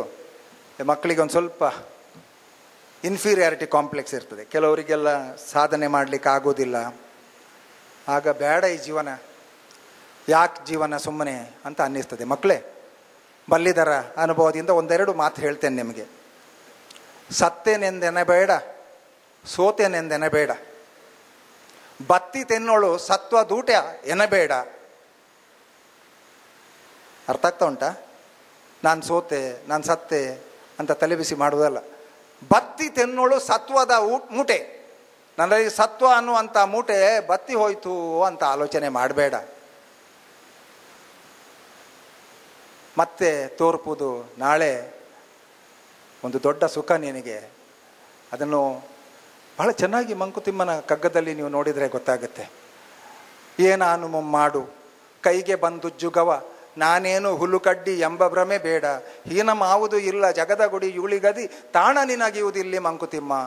ಏನಾನು ಮಾಡು. ಕೆಲವರೆಲ್ಲ ನಾನು ಇದನ್ನೇ ಮಾಡಬೇಕು, ನನಗೆ ಇದು ಸಿಗದಿದ್ರೆ ನಾನು ಸತ್ತು ಹೋಗ್ತೇನೆ. ಹಾಗಲ್ಲ. ಏನಾನು ಮಾಡು. ಏನಾನು ಮಾಡು ಅಂತ ಹೇಳಿದ್ರೆ ಕಲ್ಲೊಡಿಯಲ್ಲಿ ಅಂತಲೂ ಅಲ್ಲ. ನಿನ್ನ ಮನಸ್ಸಿಗೆ ಇಷ್ಟ ಆಗೋ ಏನು ಅದು ಸಣ್ಣ ಕೆಲಸ ಅಂತ ಏನಿಲ್ಲ. ಕೈಗೆ ಬಂದುಜ್ಜುಗವ. ಉಜ್ಜುಗ ತದ್ಭವ ಉದ್ಯೋಗ ಸಂಸ್ಕೃತ ಹಾಗೇನೋ ಬರುತ್ತೆ. ಕೈಗೆ ಯಾವ ಉದ್ಯೋಗ ನಿಮಗೆ ಬರುತ್ತಾ ಅದನ್ನು ಮಾಡು. ನಾನೇನು ಹುಲ್ಲುಕಡ್ಡಿ, ನಾನು ಪ್ರಯೋಜನ ಇಲ್ಲ, ನಾನು ಕಪ್ಪಗೆ, ನಾನು ಗಿಡ್ಡ, ನಾನು ಬುದ್ಧಿವಂತ ಅಲ್ಲ, ನಾನೇನು ಪ್ರಯೋಜನ ಇಲ್ಲ, ನನಗೆ ಹಣ ಇಲ್ಲ, ನಾನೇನು ಹುಲ್ಲುಕಡ್ಡಿ ಎಂಬ ಭ್ರಮೆ ಬೇಡ. ಅದು ಭ್ರಮೆ. ಅದು ಹೀನಂ ಆವುದೂ ಇಲ್ಲ. ಈ ಜಗತ್ತಿನಲ್ಲಿ ಸಣ್ಣದನ್ನೋದು ಯಾವುದೂ ಇಲ್ಲ. ನಮ್ಮ ಕಾಲೇಜ್ನಲ್ಲಿ ವಾಶ್ರೂಮ್ ಕ್ಲೀನ್ ಮಾಡ್ತಾರೆ ಅಕ್ಕಂದಿರು. ನಾನು ಪ್ರೆಸಿಡೆಂಟ್, ಅದು ಹೀನ ಅಲ್ಲ. ಅದು ಅವ್ರು ಮಾಡಿದರೆ ನಾನು ಪ್ರೆಸಿಡೆಂಟ್. ಇಲ್ಲಿ ಇದು ಭಗವಂತ ಕೊಟ್ಟ ಜಾಗ, ಭಗವಂತ ಕೊಟ್ಟ ಜಾಗ ಅಷ್ಟೇ. ಹೀನಂ ಆವುದೂ ಇಲ್ಲ. ನನಗಿರುವಂಥ ಗೌರವ, ನನಗೇನು ನೀವು ರೆಸ್ಪೆಕ್ಟ್ ಕೊಡ್ತೀರಾ ಅದನ್ನು ನೀವು ಕಸಗುಡಿಸುವವರಿಗೂ ಕೊಡುವಂಥದ್ದಾದರೆ, ಯಾಕಂದರೆ ಅದು ಇಂಪಾರ್ಟೆಂಟ್ ಕೆಲಸ. ಅದು ಹೀನಂ ಆವುದು ಇಲ್ಲ ಜಗದ ಗುಡಿ ಊಳಿಗದಿ. ಈ ಜಗತ್ತು ಅನ್ನುವಂಥ ದೇವರ ಗುಡಿಯಲ್ಲಿ ಊಳಿಗ ಮಾಡುವವರು ನಾವು, ಕೆಲಸದವ್ರು ನಾವು. ಇದರಲ್ಲಿ ಮೇಲು ಕೀಳು ಏನಿದೆ ಹೇಳಿ? ಇದು ಯಾರು ಹೇಳಿದ್ದು? DVG ಮಂಕುತಿಮ್ಮನ ಕಗ್ಗದಲ್ಲಿ. ಇದರಲ್ಲಿ ಒಮ್ಮೆ ಮಿಂದೇಳಬೇಕು ನಾವು. ಆಗೇನಾಗ್ತದೆ, ಸೂಸೈಡ್ ಮಾಡುವಾಗ ಒಂದು ಸ್ವಲ್ಪ ಇದು ನೆನಪಾಗುತ್ತೆ. ಏನು ತೊಂದರೆ ಇಲ್ಲ, ಹೀನಂ ಆವುದು ಇಲ್ಲ. ಅದು ಇಲ್ಲ. ದಾಸರ ಪದ ನೋಡಿ, ಭಜನೆ ನೋಡಿ. ಸಾವಧಾನದಿಂದಿರು ಮನವೇ, ದೇವರು ಕೊಟ್ಟಾನು ಕೊಟ್ಟಾನು ಕೊಟ್ಟಾನು ಅಲ್ವಾ. ಪುರಂದರ ವಿಠಲನ ನಂಬು, ಅವ ನಿನಗಿಹ ಇಹ ಪರ ಸಂಪದಗಳನ್ನೆಲ್ಲ. ಸಾವಧಾನದಿಂದಿರು ಮನವೇ, ಎಷ್ಟು ಚೆನ್ನಾಗಿದೆ. ಯಾಕೆ ಇನ್ಫೀರಿಯಾರಿಟಿ ಕಾಂಪ್ಲೆಕ್ಸ್ ಹೇಳಿ?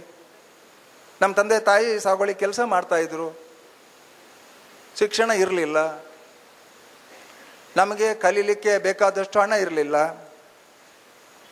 ಬಟ್ಟೆಗೆ ಕೊರತೆ ಇತ್ತು, ಅನ್ನಕ್ಕೂ ಸ್ವಲ್ಪ ಮಟ್ಟಿಗೆ ಇತ್ತು. ಹಾಗಂತೇಳಿ ನಾನು ಸತ್ತೋಗ್ತೇನೆ ಅಂತ ಹೇಳಿದರೆ ಇವತ್ತು ಮೌಲ್ಯ ಸುಧಾನೂ ಇಲ್ಲ, ಜ್ಞಾನ ಸುಧಾನೂ ಇಲ್ಲ ಅಲ್ವಾ. ನಿಮ್ಮಂಥ ಪುಟ್ಟ ಪುಟ್ಟ ಮಕ್ಕಳಿಗೆ ಒಂದು ಮೌಲ್ಯವನ್ನು ತುಂಬುವಂಥ ನನ್ನ ಪ್ರಯತ್ನ ಏನು ಸ್ವಾಮಿ, ನಾನು ಇಡೀ ಅಮೃತ ಸಿಂಧು ಅಷ್ಟು ದೊಡ್ಡ ಸಮುದ್ರವನ್ನೇ ನಿಮಗೆ ಉಣಬಡಿಸ್ತೇನೆ ಅಂತ ಇಲ್ಲಿ ಬಂದು ನಿಂತಿಲ್ಲ ನಾನು. ಕಡೆ ಪಕ್ಷ ಒಂದೆರಡು ಬಿಂದುವನ್ನಾದರೂ ನಿಮ್ಮ ಮುಖಕ್ಕೆ ಸಿಂಪಡಿಸಿದಾಗ ನಿಮಗೂ ಕೂಡ ನಾನು ಇದರಲ್ಲಿ ಮೀಳಬೇಕು, ನಾನು ಮಿಂದೇಳಬೇಕು ಅಂತ ಅನ್ನಿಸಿದರೆ ನನ್ನ ಜೀವನ ಸಾರ್ಥಕ. ಇದರಲ್ಲಿ ನನ್ನ ಧನ್ಯತೆಯ ಭಾವ ಇದೆ ಅಲ್ವಾ. ಅಷ್ಟು ಮಂದಿ ನಮಗೆ ಹೇಳಿಕೊಟ್ಟಿದ್ದಾರೆ ಅಲ್ವಾ. ಅದರಿಂದ ಭಕ್ತಿಯ ಬಗ್ಗೆಯೂ ಕೂಡ ಹಾಗೆ ಅಮ್ಮ. ಭಕ್ತಿ ತುಂಬ ಚೆನ್ನಾಗಿರಬೇಕು, ಅದು ನಿಮ್ಮನ್ನು ಎತ್ತರಕ್ಕೆ ಕೊಂಡೋಗ್ತದೆ. ಇಲ್ಲೆಲ್ಲ ಭಜನೆ ನಡೀತದೆ, ಅಲ್ಲಿ ಹಿಂದುಗಡೆ ತುಂಬ ಬರೆದಿದ್ದಾರೆ, ನೀವು ಎಷ್ಟು ಓದಿದ್ದೀರಿ ಗೊತ್ತಿಲ್ಲ. ಅಲ್ಲಿ ವಿವೇಕಾನಂದರದೊಂದು ಬರೆದಿದ್ದಾರೆ, ಅನುಭವವು ಜೀವನದ ಶ್ರೇಷ್ಠ ಶಿಕ್ಷಕ. Experience is the great teacher. ಉಸಿರಾಡುವವರೆಗೂ ಕಲಿ. ನೀನು ಯಾವತ್ತಿನವರೆಗೆ ಉಸಿರಾಟ ಮಾಡ್ತೀಯ ಅಷ್ಟರವರೆಗೆ ಕಲಿ. ನಮ್ಮ ಮಕ್ಕಳಿಗೆ ತಂದೆ ತಾಯಿ ನಾವು ಸಮಾಜ ಎಲ್ಲ ಹೇಳೋದು, ಹೆಚ್ಚು ಕಲಿಬೇಡ, ತಲೆ ಹಾಳಾಗ್ತದೆ, ಕಂಟಿನ್ಯೂಸ್ ಕಲಿಬೇಡ. ಏನಪ್ಪ ಅವನಿಗೆ ಸ್ವಲ್ಪ ರೆಸ್ಟ್ ಬೇಡವಾ, ಯಾವಾಗಲೂ ಓದುವುದೆಂಥದ್ದು, ಯಾವಾಗಲೂ ಜ್ಞಾನ ಪಡೆಯುವುದೆಂಥದ್ದು. ಅರ್ಥ ಆಗೋದಿಲ್ಲಪ್ಪ. 59 ವರ್ಷ ಆಯ್ತು ನನಗೆ, ಈಗ 60ನೇ ವರ್ಷ. ಎಲ್ಲಿಯಾದರೂ ನನ್ನ ಹಾರ್ಟ್ ಇಷ್ಟು ಸಮಯದಿಂದ ಬಡ್ದು ಸಾಕಾಗಿದೆ, ನಾನೊಂದು 5 ನಿಮಿಷ ನಿಲ್ತೇನೆ ಮತ್ತೆ ನೋಡ್ತೇನೆ ಅಂತ ಹೇಳಿದರೆ ನನಗೆ ಕಂಟಿನ್ಯೂಸ್ ಭಾಳ ಸುಸ್ತಾಗಿ ಹೋಗಿದೆ, ನನಗೊಂದು 5 ನಿಮಿಷ ರೆಸ್ಟ್ ಬೇಕು. ಜ್ಞಾನ ಅನ್ನೋದು ಹಾಗೆ ಮಕ್ಕಳೇ, ಒಂದು ಉಸಿರಾಟದ ಹಾಗೆ. ಯಾರು ಕೂಡ ಜ್ಞಾನವಂತರಾಗುವಾಗ ಹುಚ್ಚು ಹಿಡಿಯುವುದಿಲ್ಲ. ಇದೆಲ್ಲ ನಮ್ಮ ಸಮಾಜ ಮಾಡಿದ್ದು. ಪುಸ್ತಕ ಓದಿದರೆ ಹುಚ್ಚಾಗ್ತಾನೆ, ಹೆಚ್ಚು ಓದಿದರೆ ಹುಚ್ಚಾಗ್ತಾನೆ. ನೀವು ಹುಚ್ಚಾಗೋದು ಅದಕ್ಕಲ್ಲ, ನೀವು ಕಂಪೇರ್ ಮಾಡ್ಕೊಂಡು ಹುಚ್ಚಾಗೋದು. ನೀವು ತುಲನೆ ಮಾಡ್ಕೊಳ್ತೀರಿ ನಿಮ್ಮ ಬೇರೆ ಮಕ್ಕಳೊಟ್ಟಿಗೆ. ಅವ ಹಾಗೆ, ಇವ ಹೀಗೆ, ಅವ ಸರಿ ಇಲ್ಲ, ಇವ ಸರಿ ಇಲ್ಲ. ಅದಕ್ಕೆ ಹೇಳಿದ್ದು ಬಸವಣ್ಣನವರು, ಲೋಕದ ಡೊಂಕ ನೀವೇಕೆ ತಿದ್ದುವಿರಿ, ನಿಮ್ಮ ನಿಮ್ಮ ಮನವ ಸಂತೈಸಿಕೊಳ್ಳಿ, ನಿಮ್ಮ ನಿಮ್ಮ ತನುವ ಸಂತೈಸಿಕೊಳ್ಳಿ. ಲೋಕದ ನೆರೆಮನೆಯ ದುಃಖಕ್ಕೆ ಅಳುವವರ ಮೆಚ್ಚ ಕೂಡಲ ಸಂಗಮ ದೇವ ಅಂತ ಅಲ್ವಾ. ಆದ್ದರಿಂದ ನೀವೆಲ್ಲ ಚೆನ್ನಾಗಿ ಓದ್ತೀರಿ. ಮತ್ತು ನನಗೆ ಗೊತ್ತಿಲ್ಲ ಅಲ್ಲಿ ಎಷ್ಟು ಮಂದಿ ನೋಡಿದ್ದಾರೆ ಅಂತ. ಆ ಕಡೆಯಲ್ಲಿ ತುಂಬ ಒಳ್ಳೊಳ್ಳೆದನ್ನೆಲ್ಲ ಪ್ರಿಂಟ್ ಮಾಡಿ ಇಟ್ಟಿದ್ದೇವೆ, ಮಕ್ಕಳು ಓದಬೇಕು ಅಂತ. ನೋಡಿದ್ದಾರೆ ಮುತ್ತಿನ ಹಾರದಂತಿರಬೇಕು, ನುಡಿದರೆ ಮಾಣಿಕ್ಯದ ದೀಪ್ತಿ ಅಂತಿರಬೇಕು, ನುಡಿದರೆ ಸ್ಫಟಿಕದ ಸಲಾಕೆ ಅಂತಿರಬೇಕು, ನುಡಿದರೆ ಲಿಂಗ ಮೆಚ್ಚಿ ಹೌದೌದು ಎನ್ನಬೇಕು, ನುಡಿಯೊಳಗಾಗಿ ನಡೆಯದಿದ್ದರೆ ಕೂಡಲ ಸಂಗಮ ದೇವ ಅವ ನೆಂತೊಲಿವನಯ್ಯ. ಎಲ್ಲ ಬಾಯಿಗೆ ಬಂದದ್ದು ಮಾತಾಡಿ ಹೇಳಿದ್ದೊಂದೋ ನಡೆಸದಿದ್ದರೆ ಆ ಕೂಡಲ ಸಂಗಮ ನಮ್ಮನ್ನು ಹೇಗೆ ಒಲಿತಾನೆ, ನಮಗೆ ಹೇಗೆ ಕರುಣಿಸ್ತಾನೆ. ಓದಿಕೊಳ್ಬೇಕು ಮಕ್ಕಳೇ, ಭಾಳ ಸುಂದರವಾದಂಥ ವಚನಗಳು. ತತ್ವಪದ ನೋಡಿ, ಎಷ್ಟೆಷ್ಟು ಒಳ್ಳೆಯ ತತ್ವಪದ ಇದೆ. ಅದೆಲ್ಲ ಯಾರು ಹೊಲ ಯಾರ ಮನೆ, ನೆಚ್ಚಿ ಕುಂತೆ ಸುಳ್ಳೆ ಎಲ್ಲ, ನಾನು ನನ್ನದು ಎನ್ನುತ್ತೀಯಲ್ಲ, ನೀ ಹೋಗುವುದು ಗೊತ್ತೇ ಇಲ್ಲ. ಎಷ್ಟೆಷ್ಟು ಒಳ್ಳೆಯ ಪದಗಳು. ಮಡಿವಾಳೇಶ್ವರರವರ ತತ್ವಪದ ಇದೆ. ರವೀಂದ್ರ ಹಂದಿಗನೂರು ಹೇಳ್ತಾರಮ್ಮ, ನೀವು ಟೈಪ್ ಮಾಡಿ, ರವೀಂದ್ರ ಹಂದಿಗನೂರು ಎಷ್ಟು ಚೆನ್ನಾಗಿ ಹೇಳ್ತಾರೆ. ನಡುವಿಂದ ಹೇಳ್ತೇನೆ. ಕಾಕ ಬುದ್ಧಿ ಕಡೆ ದಾಯಿಸಲಾಗದೆ ಲೋಕದ ಗೊಡವೆ ನಿನಗೆ ಯಾತಕ ಬೇಕು, ಮೂಕನಾಗಬೇಕು. ಭಾಳ ಫೇಮಸ್ ಇದು. ಮೂಕನಾಗಬೇಕು ಜಗದೊಳು ಜಾಕೆ ಆಗಿರಬೇಕು, ಕಾಕ ಬುದ್ಧಿ ಕಡೆ ದಾಯಿಸಲಾಗದ ಲೋಕದ ಗೊಡವಿ ನಿನಗೆ ಯಾಕೆ ಬೇಕು. ಅದರಲ್ಲಿ 2ನೇ ಸ್ಟ್ಯಾನ್ಸ್ ಇಂದು ಚೆನ್ನಾಗಿದೆ. ಮಾತು ಕಲಿಯಬೇಕು, ಮಾತಿನ ಮರ್ಮ ತಿಳಿಯಬೇಕು, ಮಾತು ಕಲಿಯಬೇಕು, ಮಾತಿನ ಮರ್ಮ ತಿಳಿಯಬೇಕು. ಮಾತು ಬಲ್ಲವರ ಒಟ್ಟಿಗೆ ಕೋತಿ ಹಂಗೆ ಇರಬೇಕಂತೆ. ಮಾತು ಬಲ್ಲ ಮಹಾಜ್ಞಾನಿಯ ಕೂಡ ಕೋತಿಯ ಹಂಗೆ ಬೆನ್ನತ್ತಿರಬೇಕು. ನಿಮಗೆ ನಿಮ್ಮ ಟೀಚರ್ ಹತ್ರ ಒಳ್ಳೆ ನಾಲೆಜ್ ಇದ್ದರೆ ನೀವು ಕೋತಿಗಳ ಹಾಗೆ ಅವ್ರ ಹಿಂದೆ ಬೀಳಬೇಕು ಅಂತ ಅದರ ಅರ್ಥ. ಕೋತಿ ಹಾಗೆ ಹಿಂದೆ ಬೀಳ್ತದೆ ನೋಡಿ, ಕೆಲವೆಲ್ಲ ಕಡೆಗೆ ಹೋದಾಗ ನಿಮ್ಮಲ್ಲಿ ಇದ್ದದ್ದನ್ನೆಲ್ಲ ಕಸಿದುಕೊಂಡು ಹೋಗುತ್ತೆ. ಅದು ಕೂಡ ಒಂದು ಸೂಚನೆ. ಕಸಿಯುವುದು ಅಂದರೆ ಜ್ಞಾನವನ್ನು ಕಸಿಯುವುದು ಅಂತ ಅರ್ಥ. ನೀವೆಲ್ಲ ಸ್ವಲ್ಪ ಟೈಮ್ ಇದ್ದಾಗ, ಅಲ್ಲ ನೀವು ಟೈಮ್ ಇದ್ದಾಗ ನೋಡ್ಲಿಕ್ಕೆ ಆಗೋದಿಲ್ಲ, ಯಾಕಂತೇಳಿದ್ರೆ ನೀವು ನೋಡುವಂಥ ನಿಮ್ಮ ಅಭಿರುಚಿಯ ಸಾಹಿತ್ಯಗಳೇ ಬೇರೆ ಇರ್ತವೆ. ಇದೆಲ್ಲ ನೀವು ಏನು ಆಲೋಚನೆ ಮಾಡ್ತೀರಿ ಅಂತ ಹೇಳಿದ್ರೆ ಇದೆಲ್ಲ ಸುಧಾಕರ್ ಸರ್ ಹಾಗೆ ಮಂಡೆ ಬೋಳಾದ ಮೇಲೆ ಮತ್ತೆ ನೋಡುವ, ಈಗ ಇದನ್ನೆಲ್ಲ ನೋಡಿ ಏನಾಗಲಿಕ್ಕಿದೆ ಅಂತ. ಆದರೆ ನಿಮ್ಮ ಹತ್ರ ಒಂದು ಮಾತು ಹೇಳ್ತೇನೆ, ನಾನೀಗ ಮಾತಾಡುವ ಯಾವ ಮಾತುಗಳು ಇತ್ತೀಚೆಗೆ ಕಲ್ತ್ರೆ ಅದು ಖಂಡಿತ ನಿಲ್ಲೋದಿಲ್ಲ ಮನಸ್ಸಿನಲ್ಲಿ. ಆ ಕಾಲದಲ್ಲಿ ನಮ್ಮ ಟೀಚರ್ಸ್ ಸಣ್ಣಂದಿನಲ್ಲಿ ಹೇಳ್ಕೊಟ್ಟದ್ದು ಮಾತ್ರ ಈಗ ನೆನಪಿದೆ. ಬಾಲ್ಯದ ನೆನಪು ಬದುಕಿಗೆ ದಾರಿ ಅಂತ ನಾನು ಯಾವಾಗಲೂ ಹೇಳೋದುಂಟು. ನಮ್ಮ ಬಾಲ್ಯದ ನೆನಪುಗಳು ಯಾವತ್ತೂ ಕೂಡ ನಮ್ಮ ಬದುಕಿಗೆ ಹಿರಿಯರು ಕಟ್ಟಿಕೊಟ್ಟಂಥ ಬುತ್ತಿ ಮಕ್ಕಳೇ. ಆದ್ದರಿಂದ ಇವತ್ತು ಕೂಡ ನಾನು ನಿಮಗೊಂದು ಸಣ್ಣ ಬುತ್ತಿಯನ್ನು ಕಟ್ಟಿಕೊಡ್ತಾ ಇದ್ದೇನೆ ಅಂತ ಹೇಳಿಕೊಂಡು ಕಂಟಿನ್ಯೂಸ್ ಆಗಿ ನಾನು ಮಾತಾಡ್ತಾ ಇದ್ದೇನೆ. ಒಂದು ಸ್ವಲ್ಪ ನೀರು ಕುಡಿಯುವ ಮೊದಲು ರವಿ ಸರ್ ಅವರ ಥರ ರಿಕ್ವೆಸ್ಟ್ ಮಾಡ್ಕೊಳ್ತೇನೆ. ಇದೊಂದು 5 ನಿಮಿಷದ ಒಂದು ಸಣ್ಣ ಕತೆ ಇದೆ. ಅದು ಕೂಡ ಅಮೃತ ಸಿಂಧುವಿನಿಂದ ಬಂದಂಥ ಒಂದು ಬಿಂದು. ಆ ಕತೆಗೆ ನೀವೆಲ್ಲ ಒಂದು ಶ್ರೋತೃಗಳಾಗಿ ಅದರಲ್ಲೊಂದು 4 ಪಾತ್ರ ಬರ್ತದೆ. ABCD. ಒಬ್ಬ ಅಪ್ಪ ಅಥವಾ ಮಗ ಮತ್ತು ಮೊಮ್ಮಗಳು ಈ ಪಾತ್ರ ಬರುತ್ತೆ. ಅದನ್ನು ಕೇಳುವಷ್ಟು ಹೊತ್ತಿಗೆ ನಾನು ನೀರು ಕುಡಿದು ರೆಡಿ ಆಗ್ತೇನೆ. ಅಪ್ಪ ಗೋಡೆ ಹಿಡ್ಕೊಂಡು ನಡೀತಾ ಇದ್ರು. ಅವರು ಕೈ ಇಟ್ಟಲ್ಲೆಲ್ಲ ಗೋಡೆಯ ಬಣ್ಣ ಸ್ವಲ್ಪ ಸ್ವಲ್ಪವೇ ಮಸ್ಕಾಗ್ತಾ ಇತ್ತು. ಇದನ್ನು ನೋಡಿದ ಹೆಂಡತಿಯ ಮುಖಭಾವ ಬದಲಾಗ್ತಾ ಇದ್ದುದನ್ನ ನಾನು ಗಮನಿಸಿದೆ. ಅದೊಂದು ದಿನ ಎಂದಿನಂತೆ ಅಪ್ಪ ಗೋಡೆಯ ಮೇಲೆ ಕೈ ಇಟ್ಟಿದ್ರು. ಮಂಡಿ ನೋವಿಗೆ ಎಣ್ಣೆ ಹಚ್ಚಿದ್ರೋ ಏನೋ, ಕೈಗುರುತು ಗೋಡೆಯ ಮೇಲೆ ಹಾಗೆ ಅಂಟಿಕೊಂಡಿತ್ತು. ಹೆಂಡತಿ ಒಳಗೆ ಬಂದು ನನ್ನೊಡನೆ ರೇಗಿಯೇ ಬಿಟ್ಲು. ನನಗೂ ಕೂಡ ಅವತ್ತು ಏನಾಯ್ತೋ ಏನೋ. ಅಪ್ಪನ ರೂಮಿಗೆ ಹೋದೆ. ಅಪ್ಪ, ನಡೆಯುವಾಗ ಗೋಡೆ ಹಿಡಿಯದೆ ನಡೆಯೋದಕ್ಕೆ ಪ್ರಯತ್ನಿಸಬಾರ್ದೆ ಎಂದೆ. ಧ್ವನಿಯಲ್ಲಿದ್ದ ಅಸಹನೆ ಅತಿಯಾಯ್ತೇನೋ ಅನಿಸಿತು. ಅಪ್ಪ ನನ್ನೆಡೆಗೆ ನೋಡಿದರು. 80 ವರ್ಷದ ಅಪ್ಪನ ಮುಖ ಚಿಕ್ಕ ಮಗು ತಪ್ಪು ಮಾಡಿದಂತಿತ್ತು. ಅಪ್ಪ ಮೌನವಾಗಿ ತಲೆ ತಗ್ಗಿಸಿದ್ರು. ನಾನು ಹಾಗೆ ಹೇಳಬಾರ್ದಿತ್ತು ಅನಿಸಿತು. ಸ್ವಾಭಿಮಾನಿಯಾಗಿದ್ದ ಅಪ್ಪ ಮುಂದೆ ಮೌನಿಯಾದರು. ಆಮೇಲೆ ಗೋಡೆ ಹಿಡಿದು ನಡಿಲಿಲ್ಲ. ಅದೊಂದು ದಿನ ಅಪ್ಪ ಆಯ ತಪ್ಪಿ ಬಿದ್ದು ಹಾಸಿಗೆ ಹಿಡಿದ್ರು. ಮತ್ತೆರಡು ದಿನದಲ್ಲಿ ಇಹಲೋಕವನ್ನೇ ತ್ಯಜಿಸಿದ್ರು. ಗೋಡೆಯಲ್ಲಿ ಮೂಡಿದ್ದ ಅಪ್ಪನ ಕೈಗುರುತು ಕಾಣುವಾಗ ಎದೆಯೊಳಗೆ ಏನೋ ಇರಿದಂತಾಗ್ತಾ ಇತ್ತು. ದಿನಗಳು ಉರುಳ್ತಾ ಇತ್ತು. ಅದೊಂದು ದಿನ ಹೆಂಡತಿ ಎಲ್ಲಾ ಗೋಡೆಗಳಿಗೆ ಬಣ್ಣ ಬಳಿಬೇಕೆಂದು. ಬಣ್ಣ ಹೊಡೆಯುವವರು ಬಂದರು. ನನ್ನ 5 ವರ್ಷದ ಮಗ ಜೀತ್ಗೆ ತಾತ ಅಂದ್ರೆ ಪ್ರಾಣ. ಏನು ಮಾಡಿದ್ರೂ ತಾತನ ಕೈಗುರುತನ್ನು ಅಳಿಸಲು ಅವನು ಬಿಡಲೇ ಇಲ್ಲ. ಅವನ ರಂಪಾಟ ಕಂಡು ಬಣ್ಣ ಬಳಿಯುವವರು, ಸರ್, ಆ ಕೈಗುರುತಿನ ಸುತ್ತ ಪೇಂಟ್ ಮೂಲಕ ಡಿಸೈನ್ ಮಾಡಿ ಸುಂದರವಾಗಿ ಮಾಡಿಕೊಡ್ತೇವೆ, ನೀವು ಇಷ್ಟಪಡ್ತೀರಿ ಎಂದರು. ಮಗನ ಹಠಕ್ಕೆ ಮಣಿಬೇಕಾಯಿತು. ನಿಜವಾಗಿಯೂ ಬಣ್ಣ ಬಳಿಯುವವರು ಅದಕ್ಕೊಂದು ಹೊಸ ರೂಪ ನೀಡಿದ್ರು. ಅದು ಮನೆಗೆ ಬಂದವರ ಗಮನ ಸೆಳೀತಾ ಇತ್ತು. ಎಲ್ಲರೂ ಅದರ ಬಗ್ಗೆ ಸಂತಸ ವ್ಯಕ್ತಪಡಿಸ್ತಾ ಇದ್ರು. ಮುಂದೆ ಪ್ರತಿ ಬಾರಿ ಬಣ್ಣ ಬಳಿಯುವಾಗಲೂ ಆ ಜಾಗವನ್ನು ಮಾತ್ರ ವಿಶೇಷವಾಗಿ ಪೇಂಟ್ ಮಾಡಲಾಗ್ತಾ ಇತ್ತು. ಮೊದಮೊದಲು ಮಗನ ಒತ್ತಾಯಕ್ಕಾಗಿ ಆದರೂ ಈಗೀಗ ಅದರ ಮೇಲೆ ವ್ಯಾಮೋಹ ಬೆಳೆದಿತ್ತು. ವರ್ಷಗಳು ಉರುಳುತ್ತಿದ್ದವು. ಮಗನಿಗೆ ಮದುವೆಯಾಗಿದೆ. ಅಂದು ಅಪ್ಪ ಇದ್ದ ಸ್ಥಾನದಲ್ಲಿ ಈಗ ನಾನಿದ್ದೆ. ಅವರಷ್ಟು ವಯಸ್ಸಾಗದಿದ್ರೂ 70ರ ಆಸುಪಾಸಿನಲ್ಲಿದ್ದ ನನಗೆ ಆಗಲೇ ನಡೆಯುವಾಗ ಗೋಡೆಗೊಂದು ಕೈ ಕೊಟ್ಟು ನಡೆಯಬೇಕೆನಿಸುತ್ತಿತ್ತು. ಆದರೂ ನಾನಂದು ಸಿಡಿಮಿಡಿಗೊಂಡಿದ್ದು ನೆನಪಾಗ್ತಾ ಇತ್ತು. ಗೋಡೆಗೆಲ್ಲಿ ಕೈ ತಾಗುವುದು ಎಂದು ಗೋಡೆ ಬಿಟ್ಟು ದೂರದಲ್ಲೇ ನಡೀತಾ ಇದ್ದೆ. ಅದೊಂದು ದಿನ ನನ್ನ ರೂಮಿನಿಂದ ಹೊರಗೆ ಬಂದು 2 ಹೆಜ್ಜೆ ಇಡುವಷ್ಟರಲ್ಲಿ ಮೈವಾಲಿತ್ತು. ಆಧಾರಕ್ಕಾಗಿ ಕೈ ಚಾಚಿದ್ದಷ್ಟೇ. ನಿಮಿಷದಲ್ಲಿ ಓಡಿ ಬಂದ ಮಗನ ತೋಳಿನಲ್ಲಿ ನಾನಿದ್ದೆ. ಅಪ್ಪ, ಹೊರಗೆ ಬರುವಾಗ ಗೋಡೆ ಹಿಡ್ಕೊಂಡು ಮೆಲ್ಲನೆ ಬರಬಾರದೆ, ನೋಡಿ ಈಗ ಬಿದ್ದು ಬಿಡ್ತಾ ಇದ್ರಿ ಎಂದು ಹೇಳಿದಾಗ ಅಚ್ಚರಿಯಿಂದ ಅವನ ಮುಖ ನೋಡಿದೆ. ಅವನ ಮುಖದಲ್ಲಿ ಆತಂಕವಿತ್ತು. ಅಪ್ಪನ ಕೈಗುರುತು ಅಲ್ಲೇ ಸ್ವಲ್ಪ ದೂರದ ಗೋಡೆಯಲ್ಲಿತ್ತು. ನೋಡಿದೆ. ಅಪ್ಪನ ಮುಖ ಕಣ್ಣ ಮುಂದೆ ಬಂತು. ನಾನು ಅಪ್ಪನಿಗೆ ಅಂದು ಗದರದೆ ಇದ್ದಿದ್ರೆ ಅಪ್ಪ ಇನ್ನೂ ಸ್ವಲ್ಪ ದಿನ ಬದುಕ್ತಿದ್ರೇನೋ ಅನಿಸಿತು. ಕಣ್ಣು ತುಂಬುತ್ತಿತ್ತು. ಓಡಿ ಬಂದ 8 ವರ್ಷದ ಮೊಮ್ಮಗಳು, ತಾತ, ನನ್ನ ಹೆಗಲಿಟ್ಕೊಂಡು ನಡೆಯಿರಿ ಎಂದು ಕೈಯನ್ನು ಅವಳ ಹೆಗಲ ಮೇಲೆ ಇರಿಸಿಕೊಂಡು ಮುದ್ದಾಗಿ ನಕ್ಕಳು. ಹಾಲ್ನಲ್ಲಿ ಸೋಫಾ ಮೇಲೆ ಕುಳಿತೆ. ಮೊಮ್ಮಗಳು ಅವಳ ಡ್ರಾಯಿಂಗ್ ಪುಸ್ತಕ ತಂದು, ತಾತ, ಇವತ್ತು ಕ್ಲಾಸಲ್ಲಿ ಡ್ರಾಯಿಂಗ್ನಲ್ಲಿ ನನಗೆ ಫಸ್ಟ್ ಪ್ರೈಸ್ ಬಂತು ಎಂದಳು. ಹೌದಾ, ಯಾವ ಚಿತ್ರ ಬರದೆ ತೋರಿಸು ಎಂದೆ. ತೆರೆದು ತೋರಿಸಿದ್ಲು. ಗೋಡೆಯ ಮೇಲೆ ಅಪ್ಪನ ಕೈಗುರುತಿಗೆ ಸುಂದರವಾಗಿ ಡಿಸೈನ್ ಮಾಡಿದ ಚಿತ್ರವನ್ನ ಮೊಮ್ಮಗಳು ಗೋಡೆಯಲ್ಲಿದ್ದಂತೆಯೇ ಬರೆದಿದ್ಲು. ಮೊಮ್ಮಗಳು ಮತ್ತೆ ಹೇಳಿದ್ಲು, ತಾತ, ಮಿಸ್ ಕೇಳಿದ್ರು ಇದು ಏನು ಅಂತ. ಅದಕ್ಕೆ ನಾನಂದೆ, ಇದು ನನ್ನ ಪಪ್ಪನ ತಾತನ ಕೈಗುರುತು, ನಮ್ಮ ಮನೆ ಗೋಡೆ ಮೇಲೆ ಈಗ್ಲೂ ಇದೆ ಅಂದೆ.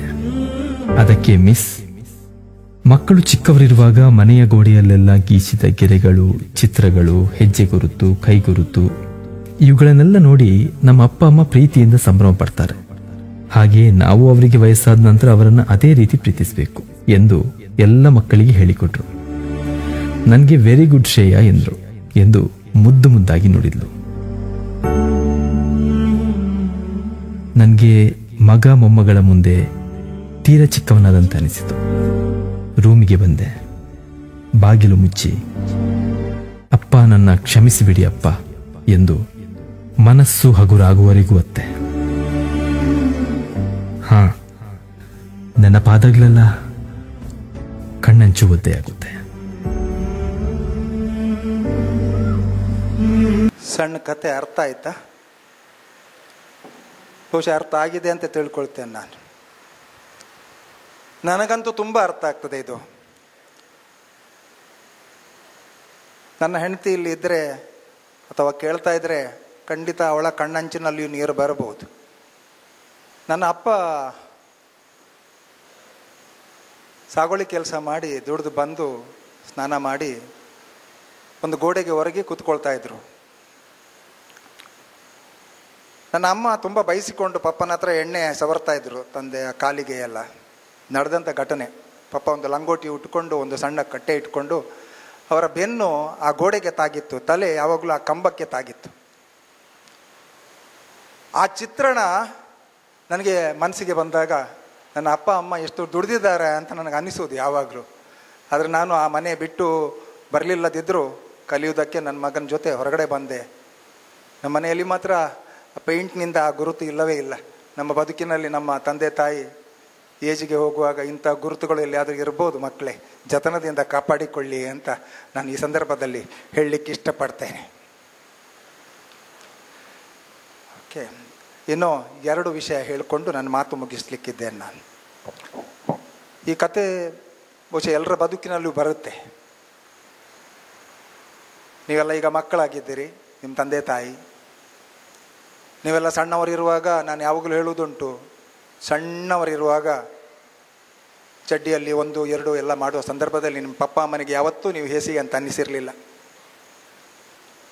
ನಿಮಗೊಂದು ಜ್ವರ ಬಂದಾಗ ನಿಮ್ಮನ್ನು ಆಸ್ಪತ್ರೆಗೆ ಕರ್ಕೊಂಡು ಹೋಗುವಾಗ ಮಾನಸಿಕವಾಗಿ ಯಾರು ಸಫರ್ ಆಗಿದ್ರು ಅಂತ ನಿಮ್ಮ ತಂದೆ ತಾಯಿ. ಯಾವತ್ತೂ ನೀವು ದೈಹಿಕವಾಗಿ ಸಫರ್ ಆಗಿರ್ಬೋದು, ದೈಹಿಕವಾಗಿ ನೀವು ನೊಂದಿರ್ಬೋದು, ಬಟ್ ಮಾನಸಿಕವಾಗಿ ನೀವು ಯಾವತ್ತೂ ನೊಂದಿರಲಿಲ್ಲ.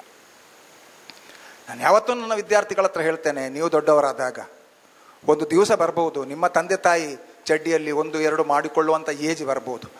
ಆಗ ಒಂದು ವೇಳೆ ನೀವು ನಿಮ್ಮನ್ನು ನಿಮ್ಮ ತಂದೆ ತಾಯಿ ಸಣ್ಣದಿನಿರುವಾಗ ಹೇಗೆ ಎತ್ತಿಕೊಂಡಿದ್ದೀರೋ ಅದೇ ರೀತಿಯಲ್ಲಿ ಎತ್ತಿಕೊಳ್ಳುವಂಥ ಮನಸ್ಥಿತಿಯನ್ನು ನೀವು ಹೊಂದಿದ್ದೀರಂತಾದರೆ ಇಂಥ ಅಮೃತ ಸಿಂಧುವಿನಲ್ಲಿ ನೀವು ಮಿಂದಿದ್ದೀರಿ ಅಂತ ಅರ್ಥ ಮಕ್ಕಳೇ ಅಂತ ಹೇಳಲಿಕ್ಕೆ ಇಷ್ಟಪಡ್ತೇನೆ. ಅಂಥ ಬದುಕು ನಿಮ್ಮದಾಗಲಿ, ಅಂಥ ಮಕ್ಕಳು ನೀವು ಆಗಬೇಕು.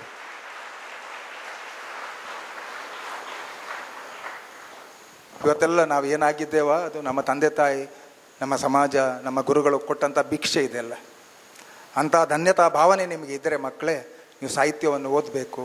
ನಿಮ್ಮದೆಲ್ಲ 1-2 ವರ್ಷದ ಹಂತ ಆದಮೇಲೆ ಒಂದು 3-4 ತಿಂಗಳು ಸಮಯ ಸಿಕ್ಕಿದಾಗ ಸ್ವಲ್ಪ ಮಟ್ಟಿಗೆ ಈಗೆಲ್ಲ ಬೇಕಾದಷ್ಟು ಯೂಟ್ಯೂಬ್ನಲ್ಲಿ ನಿಮಗೆಲ್ಲ ಸಿಗುತ್ತೆ. ಅದಕ್ಕೊಂದು ರಂಗುರಂಗಿನ ಸಾಹಿತ್ಯವನ್ನು ಕೊಟ್ಟುಕೊಂಡು ನಿಮಗೆ ಕಿವಿಗನ್ನು ಇಂಪಂತ ಮಾಡಿದ್ದಾರೆ. ನಮ್ಮ ಕಾಲದಲ್ಲಿ ಅಷ್ಟೆಲ್ಲ ಇಂಪಾಗಿ ಇರ್ತಿರಲಿಲ್ಲ, ಅದರ ಒಳಗಿನ ಸೊಂಪು ಮಾತ್ರ ನಮಗೆ ಸಿಗ್ತಾ ಇತ್ತು. 2 ವಿಷಯ ಹೇಳಿಕೊಂಡು ಮಾತು ಮುಗಿಸ್ಲಿಕ್ಕಿದ್ದೇನೆ. ಒಂದು ವಿದ್ಯೆ, ಯಾವತ್ತೂ ಹೇಳುವಂಥದ್ದು, ಒಂದು ವಿದ್ಯೆ ನಿಮಗೆ ಬೇಕೇ. ವಿದ್ಯೆ ಇಲ್ಲದವನ ಜೀವನ ಪಶುವಿಗೆ ಸಮಾನ ಅಂತ ನಮಗೆಲ್ಲ ಹೇಳಿದ್ದಾರೆ. ಮತ್ತು ತಂದೆ ತಾಯಿಯಾಗಿ ವಿದ್ಯೆ ಕೊಡೋ ಜವಾಬ್ದಾರಿ ಕೂಡ ಎಲ್ಲ ಹೆತ್ತವರಿಗೆ ಇರಬೇಕು. ಈ ಮಾಧ್ಯಮದ ಮೂಲಕ ನಾನು ಹೇಳೋದು, ವಿದ್ಯೆ ಕೊಡದ ತಂದೆ, ಬುದ್ಧಿ ಕೊಡದ ಗುರು, ಬಿದ್ದಿರಲು ಬಂದು ನೋಡದ ತಾಯಿ, ಈ 3 ಶುದ್ಧ ವೈರಿಗಳಂತೆ ಒಬ್ಬ ವ್ಯಕ್ತಿಗೆ. ತಂದೆ ಆದವನು ಹುಟ್ಟಿ ಸಾಕುವುದು ಮಾತ್ರ ಅಲ್ಲ, ತಂದೆ ಆದವ ಮಕ್ಕಳಿಗೆ ವಿದ್ಯೆ ಕೊಡುವಂತಹ ಒಂದು ಪ್ರಯತ್ನವನ್ನು ಮಾಡಬೇಕು. ಅವನು ವಿದ್ಯೆ ಕೊಡಲಿಕ್ಕೆ ಪ್ರಯತ್ನ ಮಾಡಿ ಅದನ್ನು ತಂದು ಒಂದು ಇಂಥ ಶಾಲೆಯಲ್ಲಿ ಕೊಟ್ಟ ಮೇಲೆ ಬುದ್ಧಿ ಕೊಡದ ಗುರು ಅವನು ಇನ್ನೊಂದು ವೈರಿ. ಕೊಡದೇ ಇದ್ದರೆ ಅವನು ಬುದ್ಧಿ ಕೊಡಬೇಕು. ತೆಕ್ಕೊಳ್ತೀರಾ ಇಲ್ವಾ ನೀವು, ಅದು ಬೇರೆ ಮಕ್ಕಳೇ. ಕೊಡುವುದು ನನ್ನ ಧರ್ಮ. ನಾನು ಕೊಟ್ಟದ್ದು ನೀವು ತೆಕ್ಕೊಳ್ತೀರಾ ಇಲ್ವೋ ಅದು ನನಗೆ ಬಿದ್ದು ಹೋಗಲಿಲ್ಲ. ಯಾಕಂತ ಹೇಳಿದರೆ ಕರ್ಮಣ್ಯೇ ವಾಧಿಕಾರಸ್ತೆ ಮಾಫಲೇಶು ಕದಾಚನ, ನಾನು ನನ್ನ ಕರ್ಮ ಮಾಡ್ತೇನೆ. ಬಸವಣ್ಣ ಹೇಳಿದಾಗೆ ಕಾಯಕವೇ ಕೈಲಾಸ, ನನ್ನ ವೃತ್ತಿಯಲ್ಲಿ ದೇವರನ್ನು ನಾವು ನೋಡುದು. ನಾವು ಏನು ಕೆಲಸ ಮಾಡ್ತೇವೋ ಅದರಲ್ಲಿ ನಾವು ದೇವರನ್ನು ಕಂಡಿದ್ದೇವೆ ಅಂತಾದರೆ ನಾವು ಯಾವತ್ತೂ ಜೀವನದಲ್ಲಿ ಕೆಳಗೆ ಬರುವುದಿಲ್ಲ. ಕೊನೆಗೆ ಯಾವುದು ಬೇಕಾಗಿಲ್ಲ, ಹಣ ಬೇಕಾಗಿಲ್ಲ, ಅಂತಸ್ತು ಬೇಕಾಗಿಲ್ಲ, ಆಸ್ತಿಗಳು ಬೇಕಾಗಿಲ್ಲ, ಹೆಸರು ಬೇಕಾಗಿಲ್ಲ, ಧನ್ಯತೆಯ ಭಾವ ಒಂದೇ ಸಾಕು. ಈ ಬದುಕನ್ನು ಚೆನ್ನಾಗಿ ಕೊಂಡೋಗ್ಲಿಕ್ಕೆ ಇನ್ನೇನು ಬೇಕು? ನಾನು 60 ವರ್ಷ ಈ ಭೂಮಿಯಲ್ಲಿ ಉಸಿರಾಡಿದ್ದೇನೆ, ಒಂದು ಒಳ್ಳೆಯ ಭೂಮಿ ನನಗೆ ಸಿಕ್ಕಿದೆ, ಹಸಿರು ಸಿಕ್ಕಿದೆ, ಉಸಿರು ಸಿಕ್ಕಿದೆ ಅಂತಾದರೆ ನಾನು ಈ ಭೂಮಿಗೂ ಋಣಿಯಾಗಿದ್ದೇನೆ. ಆದ್ದರಿಂದ ನೀವೆಲ್ಲ ವಿದ್ಯಾವಂತರಾಗಬೇಕು. ನಮಗೆಲ್ಲ ಸಣ್ಣಂದಿರಲ್ಲಿ ಹೇಳುವಾಗ ನಾವು ಟೀಚರ್ ಹೇಳಿದ್ದಾರೆ ಅಂತ ಓದ್ತಾ ಇದ್ದೆವು. ವಿದ್ಯೆ ಉಳ್ಳವನ ಮುಖವು ಮುದ್ದು ಬರೆಯುವಂತಿಕ್ಕು, ವಿದ್ಯೆ ಇಲ್ಲದವನ ಬರಿಮುಖವು ಹಾಳೂರ ಹದ್ದಿನಂತಿಕ್ಕು ಸರ್ವಜ್ಞ ಅಂತ.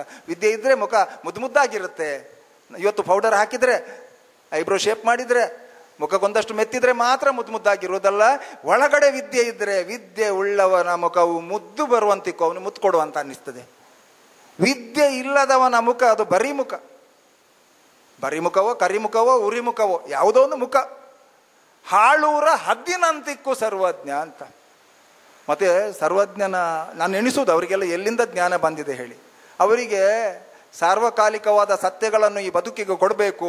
ನನ್ನ ನಂತರವೂ ನನ್ನ ನಂತರದ ಜನರು ಸುಖಿಗಳಾಗಿರಬೇಕು. ನನ್ನ ನಂತರ ನಾನಂತೂ ಹುಟ್ಟಿದವ ಸಾಯ್ತೇನೆ, ಸತ್ತ ಮೇಲೂ ಕೂಡ ನನ್ನ ಮಾತುಗಳು ಜನರು ಕ್ಷಣಿಕ ಸುಖಕ್ಕೆ ಬಿದ್ದು ಜೀವನವನ್ನು ಸರ್ವನಾಶ ಮಾಡಿಕೊಳ್ಳುವುದನ್ನು ಕಡಿಮೆ ಮಾಡಬೇಕು ಅನ್ನುವಂಥ ದೃಷ್ಟಿಯಲ್ಲಿ ಹೇಳಿದಂಥ ಬಹಳ ಅನುಭವದ ಬಲ್ಲಿದರ ಮಾತುಗಳ ಆ ಮಾತುಗಳು ಅಮೃತ ಸಿಂಧುವಿನಲ್ಲಿ ಇವತ್ತು ಸೇರಿ ಹೋಗಿವೆ. ನಾನು ಯಾವಾಗಲೂ ಹೇಳ್ತೇನೆ, ಸರ್ವಜ್ಞನೆಂಬವನು, ಅವನ ಬಗ್ಗೆ ಹೇಳುವುದವ, ಸರ್ವಜ್ಞನೆಂಬವನು ಗರ್ವದಿಂದಾದವನೇ ಸರ್ವರಲ್ಲಿ ಒಂದೊಂದು ನುಡಿ ಕಲಿತು ವಿದ್ಯೆಯ ಪರ್ವತವೇ ಆದ ಸರ್ವಜ್ಞ ಅಂತ. ನಿಮಗೆಲ್ಲ ಒಂದು ಜವಾಬ್ದಾರಿ ಇದೆ ಮಕ್ಕಳೇ. ಸರ್ವರಲ್ಲಿರುವಂಥ ಒಳ್ಳೊಳ್ಳೆಯ ಗುಣಗಳನ್ನೆಲ್ಲ ಒಟ್ಟು ಹಾಕಿ ಹಾಕಿ ಹಾಕಿ ನೀವೊಂದು ವಿದ್ಯೆಯ ಪರ್ವತ ಆಗಿ, ಜೊತೆಗೆ ಒಂದಷ್ಟು ಸಂಪಾದನೆ ಮಾಡಿ, ಒಂದಷ್ಟು ಜ್ಞಾನದಿಂದಲೇ ಇಹವು ಜ್ಞಾನದಿಂದಲೇ ಪರವು. ಎಷ್ಟು ಚಂದ ಹೇಳಿದ್ದಾರೆ ಹಿಂದಿನವರು. ಜ್ಞಾನದ ಬಗ್ಗೆ ಬಹಳ ವಿಶೇಷವಾಗಿ ಹೇಳಿದ್ದಾರೆ.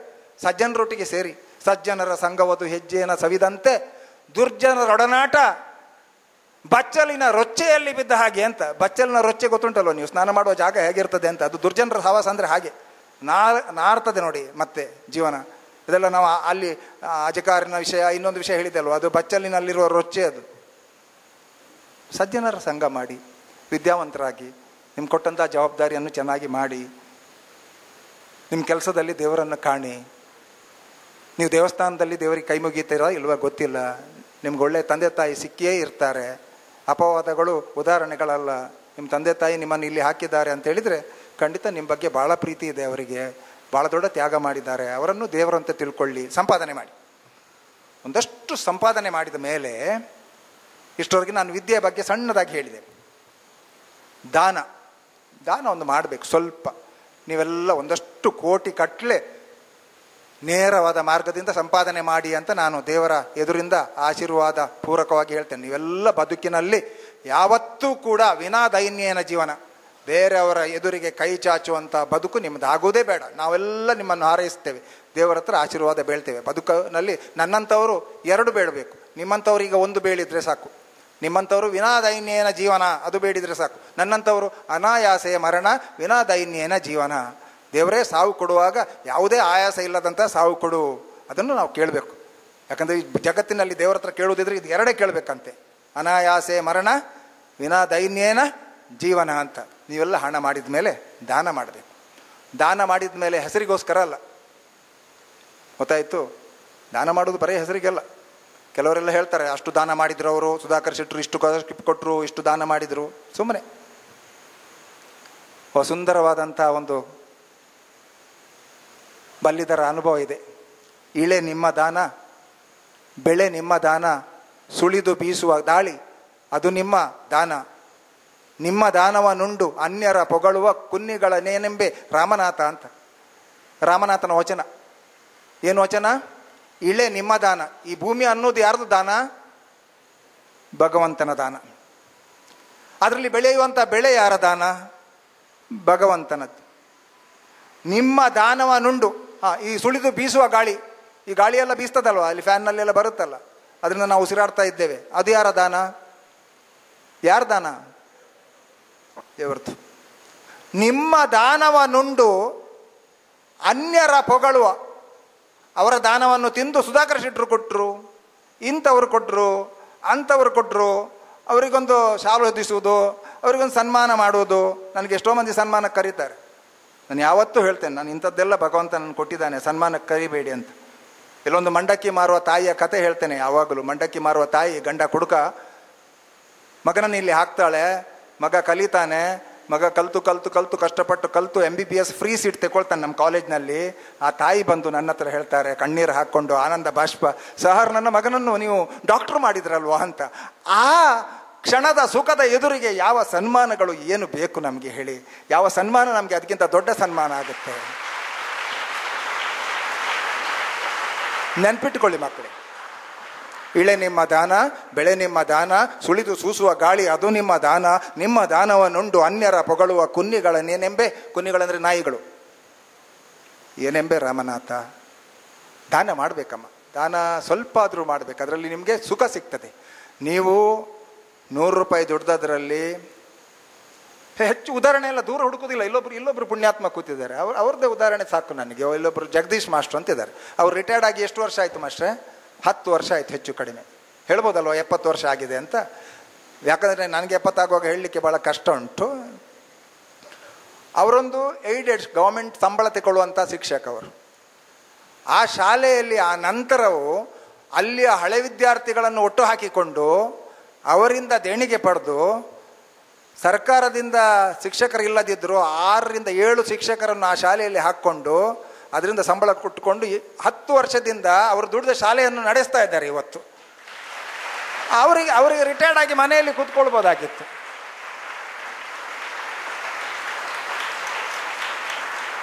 ಇಲ್ಲೊಬ್ಬರು ನಮ್ಮ ಟ್ರಸ್ಟಿ ನಿತ್ಯಾನಂದ ಪ್ರಭುರವರಿದ್ದಾರೆ.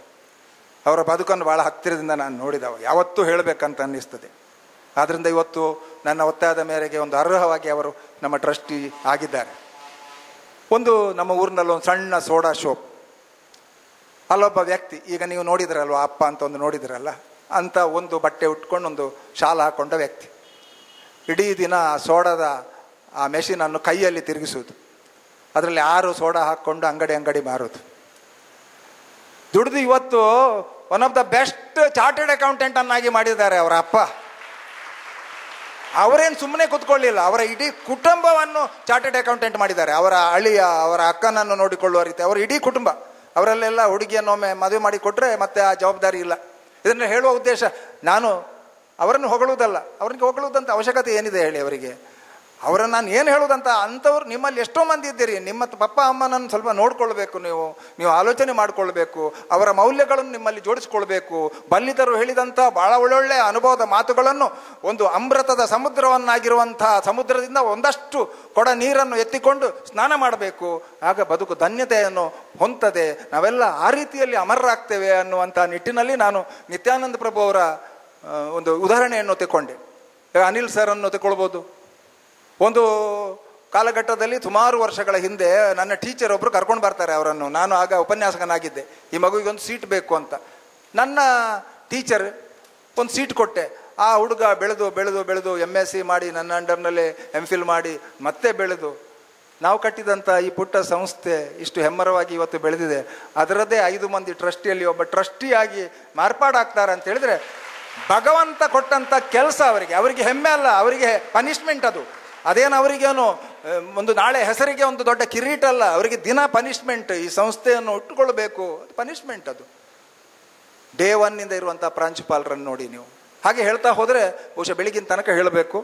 ನಾನು ಪ್ರಿನ್ಸಿಪಾಲ್ರ ಹತ್ರ ಹೇಳಿದರೆ ಸಾಕಾಗತ್ತೆ. ಮತ್ತು ನಿತೇಶನ್ ಅಲ್ಲಿಗೆ ಹೋದರೆ ಸರಿ ಡೈರೆಕ್ಟ್. ಒಬ್ಬ ಇಂಗ್ಲೀಷ್ ಉಪನ್ಯಾಸಕರಾಗಿ ಸೇರಿಕೊಂಡು ಪ್ರತಿದಿನ ಒಂದಷ್ಟು ಪೇರೆಂಟ್ಸ್ ಹತ್ರ ಬೈಗಳ ತಿಂದುಕೊಂಡು, ಸಾಮಾನ್ಯ ಬೈತಾರೆ ಕೆಲವರು ಅಲ್ವಾ, ಎಲ್ಲರನ್ನು ಮೆಚ್ಚಿಸುವುದು ಹುಚ್ಚುತನ ಅಂತಿದೆ.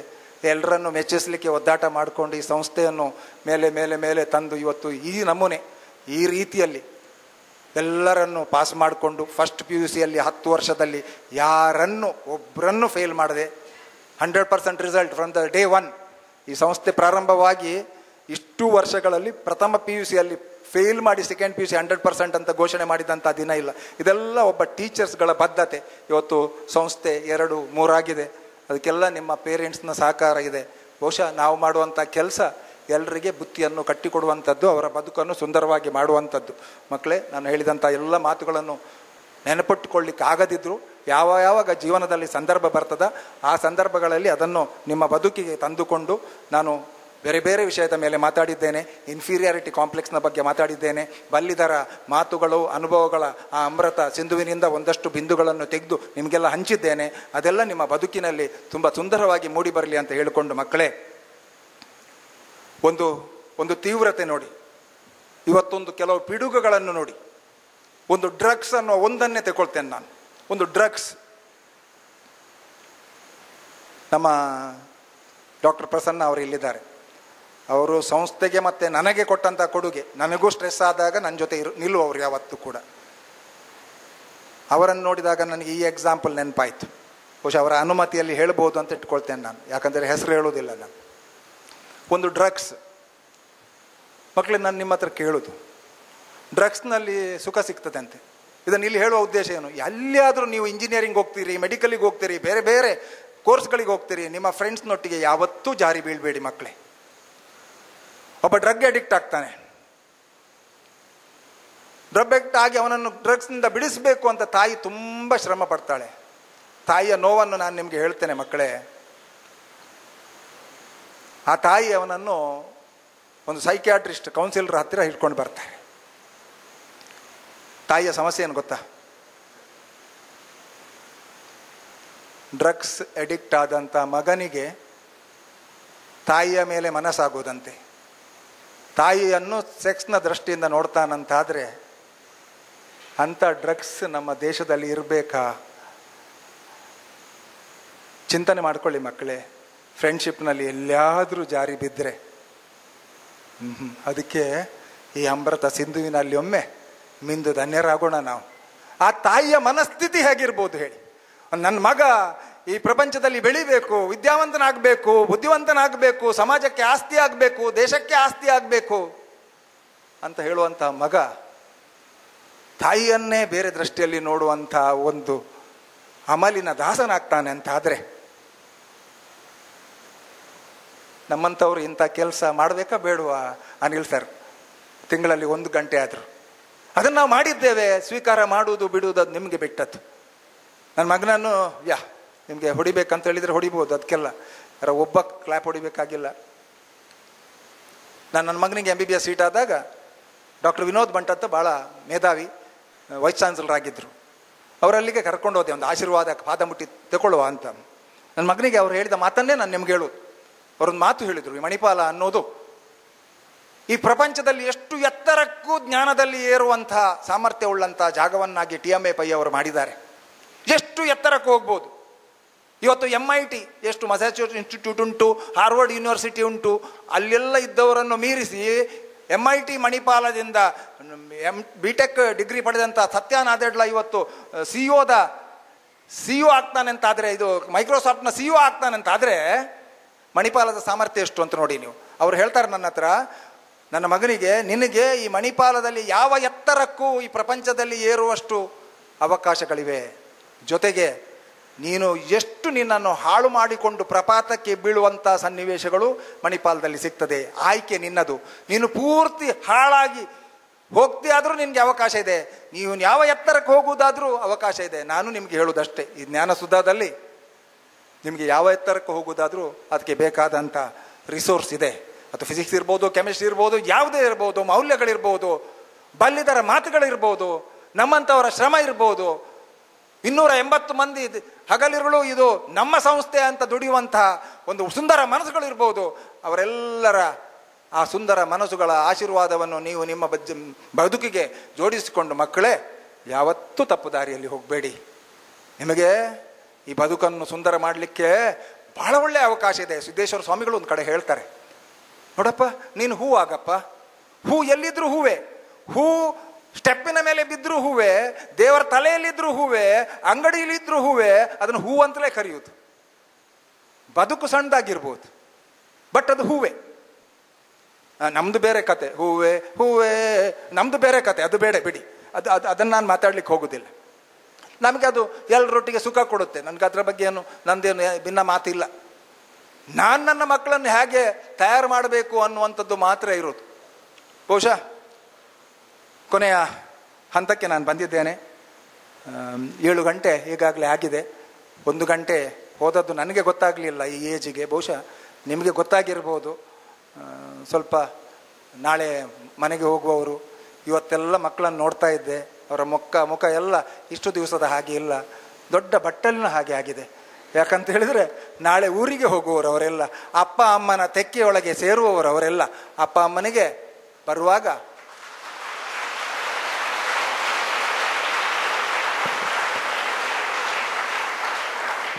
ಒಂದು ಪಪ್ಪ ಅಮ್ಮನಿಗೆ ಒಂದು ಪ್ರಾಮಿಸ್ ಮಾಡಿಕೊಂಡು ಬನ್ನಿ. ನಮ್ಮೊಟ್ಟಿಗೊಂದು ಸುಧಾಕರ್ ಸರ್ ಇದ್ದಾರೆ, ನಮ್ಮೊಟ್ಟಿಗೊಂದು ಅನಿಲ್ ಸರ್ ಇದ್ದಾರೆ, ನಮ್ಮೊಟ್ಟಿಗೊಂದು ದಿನೇಶ್ ಸರ್ ಇದ್ದಾರೆ, ನಮ್ಮೊಟ್ಟಿಗೊಂದು ಸಂಗೀತಾ ಮೇಡಮ್ ಇದ್ದಾರೆ, ನಮ್ಮೊಟ್ಟಿಗೊಂದು PRO ಇದ್ದಾರೆ. ಇವರೆಲ್ಲ ನಮ್ಮೊಟ್ಟಿಗಿದ್ದಾರೆ. ಇವರೊಟ್ಟಿಗೆ ನಾವು ಬೆಳೆದು ನಿಮಗೆ ಕೀರ್ತಿ ತಂದೇ ತರ್ತೇವೆ ಅಂತ ಪ್ರಾಮಿಸ್ ಮಾಡಿ ಅವರ ಚರಣ ಕಮಲದೊಳಗೆ ಆನು ತುಂಬಿ, ಬಸವಣ್ಣ ಹೇಳಿದಲ್ಲ, ನಿನ್ನ ಚರಣ ಕಮಲದೊಳಗೆ ನಾನು ತುಂಬಿ, ನೀವು ನಿಮ್ಮ ತಂದೆ ತಾಯಿಯ ಚರಣ ಕಮಲದೊಳಗೆ ತುಂಬಿ ಅಲ್ಲಿಂದ ಅದನ್ನು ಮುಟ್ಟಿಕೊಂಡು ಬರುವಾಗ ಇದೇ ಖುಷಿಯಲ್ಲಿ ಬನ್ನಿ. ನಾಯಿಯನ್ನು ನೀರಿಗೆ ಎಳೆದ ಹಾಗೆ ನಿಮ್ಮ ಮುಖಭಾವ ಆವತ್ತಿರಬಾರ್ದು ಮಕ್ಕಳೇ. I love you so much ಅಂತ ಹೇಳಿಕೊಂಡು, ನನಗೊಂದು ನನ್ನ ಜೀವನದಲ್ಲಿ ಬಹಳ ಇಷ್ಟ, ಎಲ್ಲವೂ ಇಷ್ಟವೇ, ಯಾವ ಸಾಹಿತಿಗಳು ಯಾವುದನ್ನೇ ಬರೀಲಿ ನನಗಿಷ್ಟ. ಬೈಬಲ್ನಲ್ಲಿ ಒಂದು ಸುಂದರವಾದ ಒಂದು ಸಂದೇಶ ಇದೆ. ಅವರಲ್ಲಿ ಸಂದೇಶದಲ್ಲಿ ಅದನ್ನು ಹೇಳೋದಿಲ್ಲ ನಾನು, ಅದರಲ್ಲೊಂದು ಕಾನ್ಸೆಪ್ಟ್ ಇದೆ, ಕನ್ಫೆಷನ್ ಅಂತ. ಯಾರು ಪಾಪ ನಿವೇದನೆ ಮಾಡ್ಕೊಳ್ತಾರೋ ಅವರ ಪಾಪ ಪರಿಹಾರ ಆಗತ್ತೆ ಅಂತ. ನಾವೊಂದು ತಪ್ಪು ಮಾಡ್ತೇವೆ ಅಂತ ಇಟ್ಕೊಳ್ಳಿ ಜೀವನದಲ್ಲಿ. ನಮಗೆ ನಿಜವಾಗಿ ಪಶ್ಚಾತ್ತಾಪ ಆಗಿ ದೇವರ ಎದುರಿಗೆ, ಇಲ್ಲ ನಾನು ಖಂಡಿತ ಇಂಥದ್ದು ಮಾಡುವುದಿಲ್ಲ ಅಂತ ಒಮ್ಮೆ ಹೇಳಿದ ಮೇಲೆ ಮರುದಿನ ಪುನಃ ಮಾಡುವುದಲ್ಲ. ಅದು ನಿಜವಾಗಿ ಒಳಗಿಂದ ಬಂದರೆ ಭಗವಂತ ನಿಮ್ಮನ್ನು ಕ್ಷಮಿಸ್ತಾನೆ. ನಿಮಗೆ ಯಾವುದೇ ಗಿಲ್ಟ್ ಇರಬೇಕಾಗಿಲ್ಲ, ಯಾವುದೇ ಪಾಪ ಪ್ರಜ್ಞೆ ಇರಬೇಕಾಗಿಲ್ಲ. ನಿಮ್ಮ ಪಪ್ಪನಲ್ಲಿಯೂ ಹೇಳ್ಬೋದು, ಅಮ್ಮನಲ್ಲಿಯೂ ಅಂಥದ್ದನ್ನು ಹೇಳ್ಬೋದು. ಅದನ್ನು ಬೈಬಲ್ನಿಂದ ಕರೀಬೋದು. ಕುರಾನ್ನ ಕಾನ್ಸೆಪ್ಟೇ ಬೇರೆ, ನಿರಾಕಾರವಾದ ದೇವರು. ನಮ್ಮದು ಹಾಗಲ್ಲ, ನಮಗೆ ಪ್ರತಿ ಆಕಾರದಲ್ಲಿಯೂ ದೇವರು, ಹುಲ್ಲಿನಲ್ಲಿಯೂ ದೇವರು, ಹಾವಿನಲ್ಲಿಯೂ ದೇವರು, ಗಿಡದಲ್ಲಿಯೂ ದೇವರು, ಕಲ್ಲಿನಲ್ಲಿಯೂ ದೇವರು. ಎಲ್ಲ ಆಕಾರದ ಪರಿಕಲ್ಪನೆಗೆ ನಿರಾಕಾರ ಬೇಕು, ನಿರಾಕಾರದ ಪರಿಕಲ್ಪನೆಗೆ ಆಕಾರ ಬೇಕು. ಆಕಾರ ಅಂತ ಹೇಳಬೇಕಾದ್ರೆ ಅಲ್ಲೊಂದು ನಿರಾಕಾರ ಅಂತ ಬೇಕಾಗತ್ತೆ. ಅದರಿಂದ ಕೆಟ್ಟದ್ದು, ಸಣ್ಣದು, ಒಳ್ಳೆಯದು ಎಲ್ಲ ಕಾಲಘಟ್ಟದಲ್ಲಿಯೂ ಇರ್ತದೆ ಮಕ್ಕಳೇ. ನಾವು ನೋಡಬೇಕಾದದ್ದು ಏನು ಅಂತ ಹೇಳಿದ್ರೆ, ಆನೋ ಭದ್ರ ಕೃತವೋ ಎಂತು ವಿಶ್ವತಃ ಅಂತ. ಒಳ್ಳೆಯ ವಿಷಯಗಳು ಈ ಜಗತ್ತಿನ ಯಾವ ಕಡೆಯಿಂದ ಬರಲಿ, ಅದು ಕುರಾನ್ನಿಂದ ಬರಲಿ, ಭಗವದ್ಗೀತೆಯಿಂದ ಬರಲಿ, ಯಾವುದರಿಂದ ಬರಲಿ, ಅದನ್ನು ನಾವು ಸ್ವೀಕಾರ ಮಾಡ್ತೇವೆ ಅನ್ನೋದು ನಮ್ಮ ಹಿಂದುತ್ವದ ಪರಿಕಲ್ಪನೆ. ನಮ್ಮ ಹಿಂದುತ್ವದ ಪರಿಕಲ್ಪನೆ. ಲೋಕ ಸಮಸ್ತೋ ಸುಖಿನೋ ಭವಂತು, ಸರ್ವೋ ಜನ ಸುಖಿನೋ ಭವಂತು, ಇದು ನಮ್ಮ ಪರಿಕಲ್ಪನೆ. ನಾವು ಯಾವತ್ತೂ ನಾನು ಸುಖಿಯಾಗಿರ್ಬೇಕು ಅಂತ ನಮ್ಮ ಹಿರಿಯರು ಹೇಳಲಿಲ್ಲ. ಲೋಕ ಸಮಸ್ತೋ ಸುಖಿನೋ ಭವಂತು, ಈ ಲೋಕದಲ್ಲಿರುವ ಸಮಸ್ತ ಜಂತುಗಳು ಖುಷಿಯಾಗಿರಬೇಕು. ಬಹುಶಃ ಇಂಥ ಒಂದು ಸುಂದರ ಪರಿಕಲ್ಪನೆಯಲ್ಲಿ ನೀವೆಲ್ಲ ನಿಮ್ಮ ಬದುಕಿನಲ್ಲಿ ಮಾಡಿಕೊಳ್ಳಿ ಮಕ್ಕಳೇ ಅಂತ ಹೇಳಿಕೊಂಡು, ಬಹುಶಃ ನನ್ನ ಕೆಲವೊಂದು ಮಾತುಗಳನ್ನು ನಮ್ಮ ಸೆಕೆಂಡ್ ಇಯರ್ ಮಕ್ಕಳು ಕೇಳಿರ್ಬೋದು, ಫಸ್ಟ್ ಇಯರ್ನವರು ಖಂಡಿತ ಕೇಳಿರಲಿಕ್ಕಿಲ್ಲ. ಆದ್ದರಿಂದ ಮಾತು ಮುಗಿಸುವ ಮುನ್ನ ದಿನಕರ ದೇಸಾಯಿಯವರ ನನ್ನ ದೇಹದ ಬೂದಿ ಅದನ್ನೊಂದು ಹೇಳಿಬಿಟ್ಟು ಮಾತು ಮುಗಿಸ್ತೇನೆ. ಆ ನಂತರ ನಾನು ತುಂಬ ಉದ್ದ ಅದನ್ನು ಹೇಳಲಿಕ್ಕೆ ಹೋಗೋದಿಲ್ಲ. ಈ ಪದ್ಯವನ್ನೊಂದು ಅರ್ಥ ಮಾಡಿಕೊಳ್ಳಿ.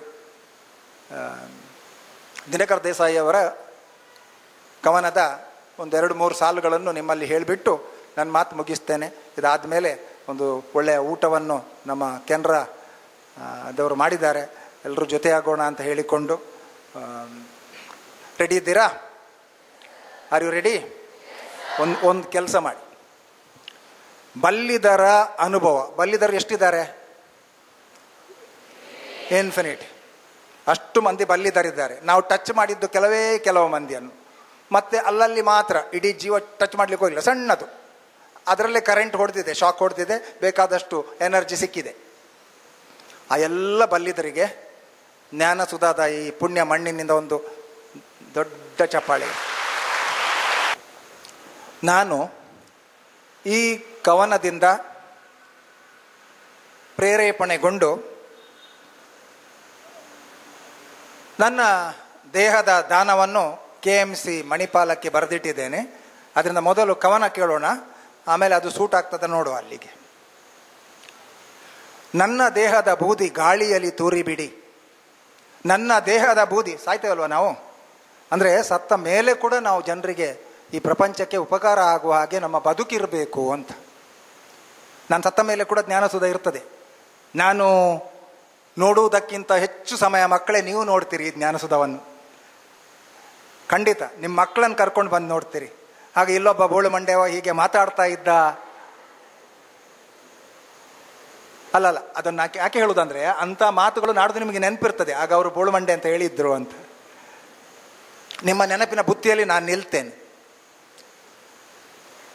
ನನ್ನ ದೇಹದ ಬೂದಿ ಗಾಳಿಯಲ್ಲಿ ತೂರಿ ಬಿಡಿ, ಹೋಗಿ ಬೀಳಲಿ ಭತ್ತ ಬೆಳೆಯುವಲ್ಲಿ.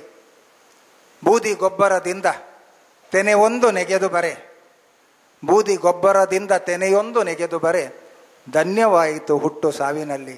ನಾನು ಸತ್ತ ಮೇಲೆ ಕೂಡ ನನ್ನ ಬೂದಿ ಒಂದು ತೆನೆಯನ್ನು ಚಂದ ಮಾಡಿತಲ್ವ ಅನ್ನುವಂಥ ಒಂದು ಧನ್ಯತಾ ಭಾವ ನನಗಿದೆ.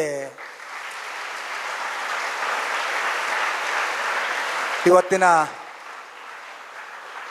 ಈ ಶೀರ್ಷಿಕೆ ಅದೇ ತಾನೇ, ಬಲ್ಲಿದರ ಅನುಭವಗಳು ಅಮೃತ ಸಿಂಧು, ಧನ್ಯರಾಗೋಣ ನಾವು ಅದರಲ್ಲಿ ಮಿಂದು.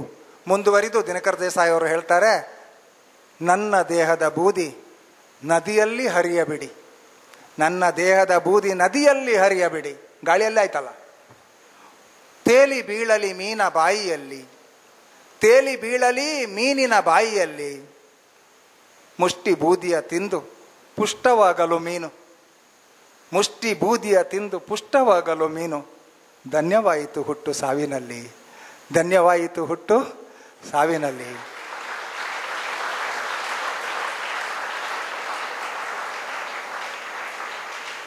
ನನ್ನ ದೇಹದ ಬೂದಿ ಕೊಳದಲ್ಲಿ ಬೀರಿ ಬಿಡಿ.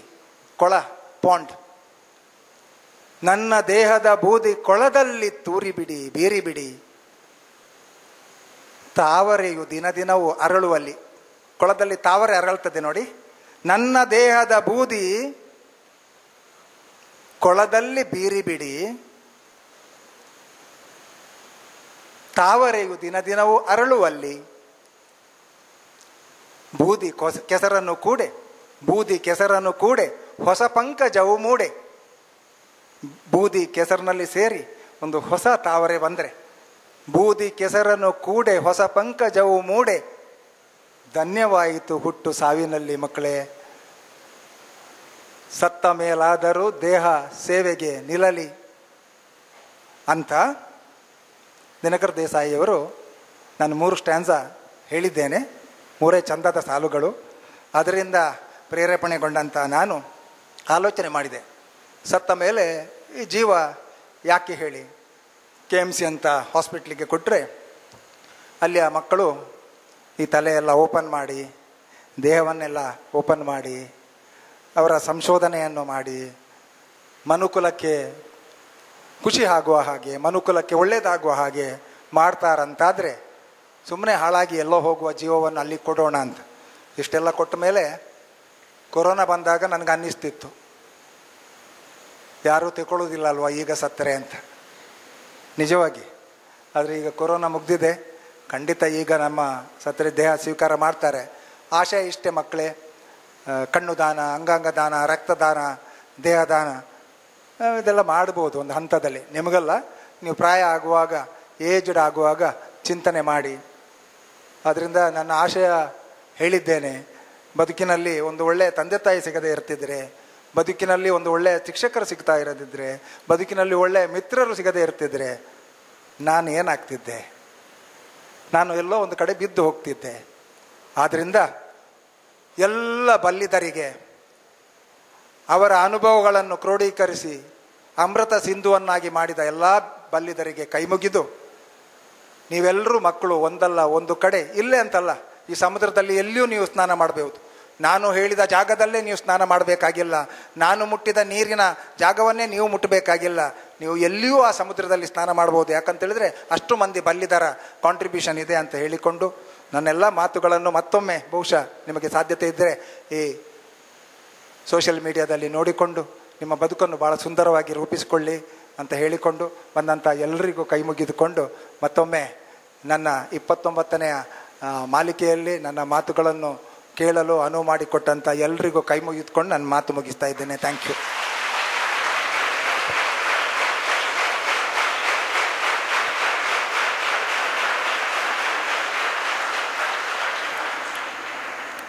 ಕೆಲವಂ ಬಲ್ಲವರಿಂದ ಕಲಿತು, ಕೆಲವಂ ಮಾಳ್ಪವರಿಂದ ಕಂಡು, ಮತ್ತೆ ಹಲವಂ ತಾನೇ ಸ್ವತಃ ಮಾಡಿ ತಿಳಿ ಎಂದ ಸರ್ವಜ್ಞನ ಮಾತುಗಳಿಗೆ ಕೈಗನ್ನಡಿ ಹಿಡಿದಂತಿತ್ತು ಡಾಕ್ಟರ್ ಸುಧಾಕರ ಶೆಟ್ಟಿಯವರ ಮಾತುಗಳು. ಆತ್ಮೀಯರೇ, ತಮ್ಮ ಜೀವನದ ಅನುಭವದ ಬುತ್ತಿಯ ಅಮೃತ ಸಿಂಧುವಿನಲ್ಲಿ ಮಿಂದೇಳುವ ಸೌಭಾಗ್ಯ ನಮ್ಮದಾಯಿತು. ಇಷ್ಟು ಹೊತ್ತು ಡಾಕ್ಟರ್ ಸುಧಾಕರ ಶೆಟ್ಟಿಯವರ ಅನುಭವದ ಸಾರವನ್ನ ನಾವೆಲ್ಲರೂ ಅನುಭವಿಸುವಂತಾಯಿತು. ಮಾಲಿಕೆ 29ರಲ್ಲಿ ನಮ್ಮೆಲ್ಲರನ್ನ ಉದ್ದೇಶಿಸಿ ಹಿತನುಡಿಗಳನ್ನಾಡಿದಂತಹ ಅಜಕಾರು ಪದ್ಮಗೋಪಾಲ್ ಎಜುಕೇಷನ್ ಟ್ರಸ್ಟಿನ ಅಧ್ಯಕ್ಷರು, ಎಲ್ಲ ವಿದ್ಯಾರ್ಥಿಗಳ ಪ್ರೇರಕ ಶಕ್ತಿಯಾಗಿರುವಂತಹ ಡಾಕ್ಟರ್ ಸುಧಾಕರ ಶೆಟ್ಟಿಯವರಿಗೆ ಮಗದೊಮ್ಮೆ ವಂದನೆಗಳನ್ನು ಸಲ್ಲಿಸಿಕೊಂಡು, ಇವರಿಗೆ ಗೌರವದ ದ್ಯೋತಕವಾಗಿ ಸ್ಮರಣಿಕೆಯನ್ನ ನೀಡಿ ಗೌರವಿಸುವಂತೆ ಅಜಕಾರು ಪದ್ಮಗೋಪಾಲ್ ಎಜುಕೇಷನ್ ಟ್ರಸ್ಟ್ನ ಟ್ರಸ್ಟಿ ಆಗಿರುವಂತಹ CA ನಿತ್ಯಾನಂದ ಪ್ರಭು ಸರ್ ಇವರಲ್ಲಿ ವಿನಮ್ರವಾಗಿ ವಿನಂತಿಸ್ತಾ ಇದ್ದೇನೆ.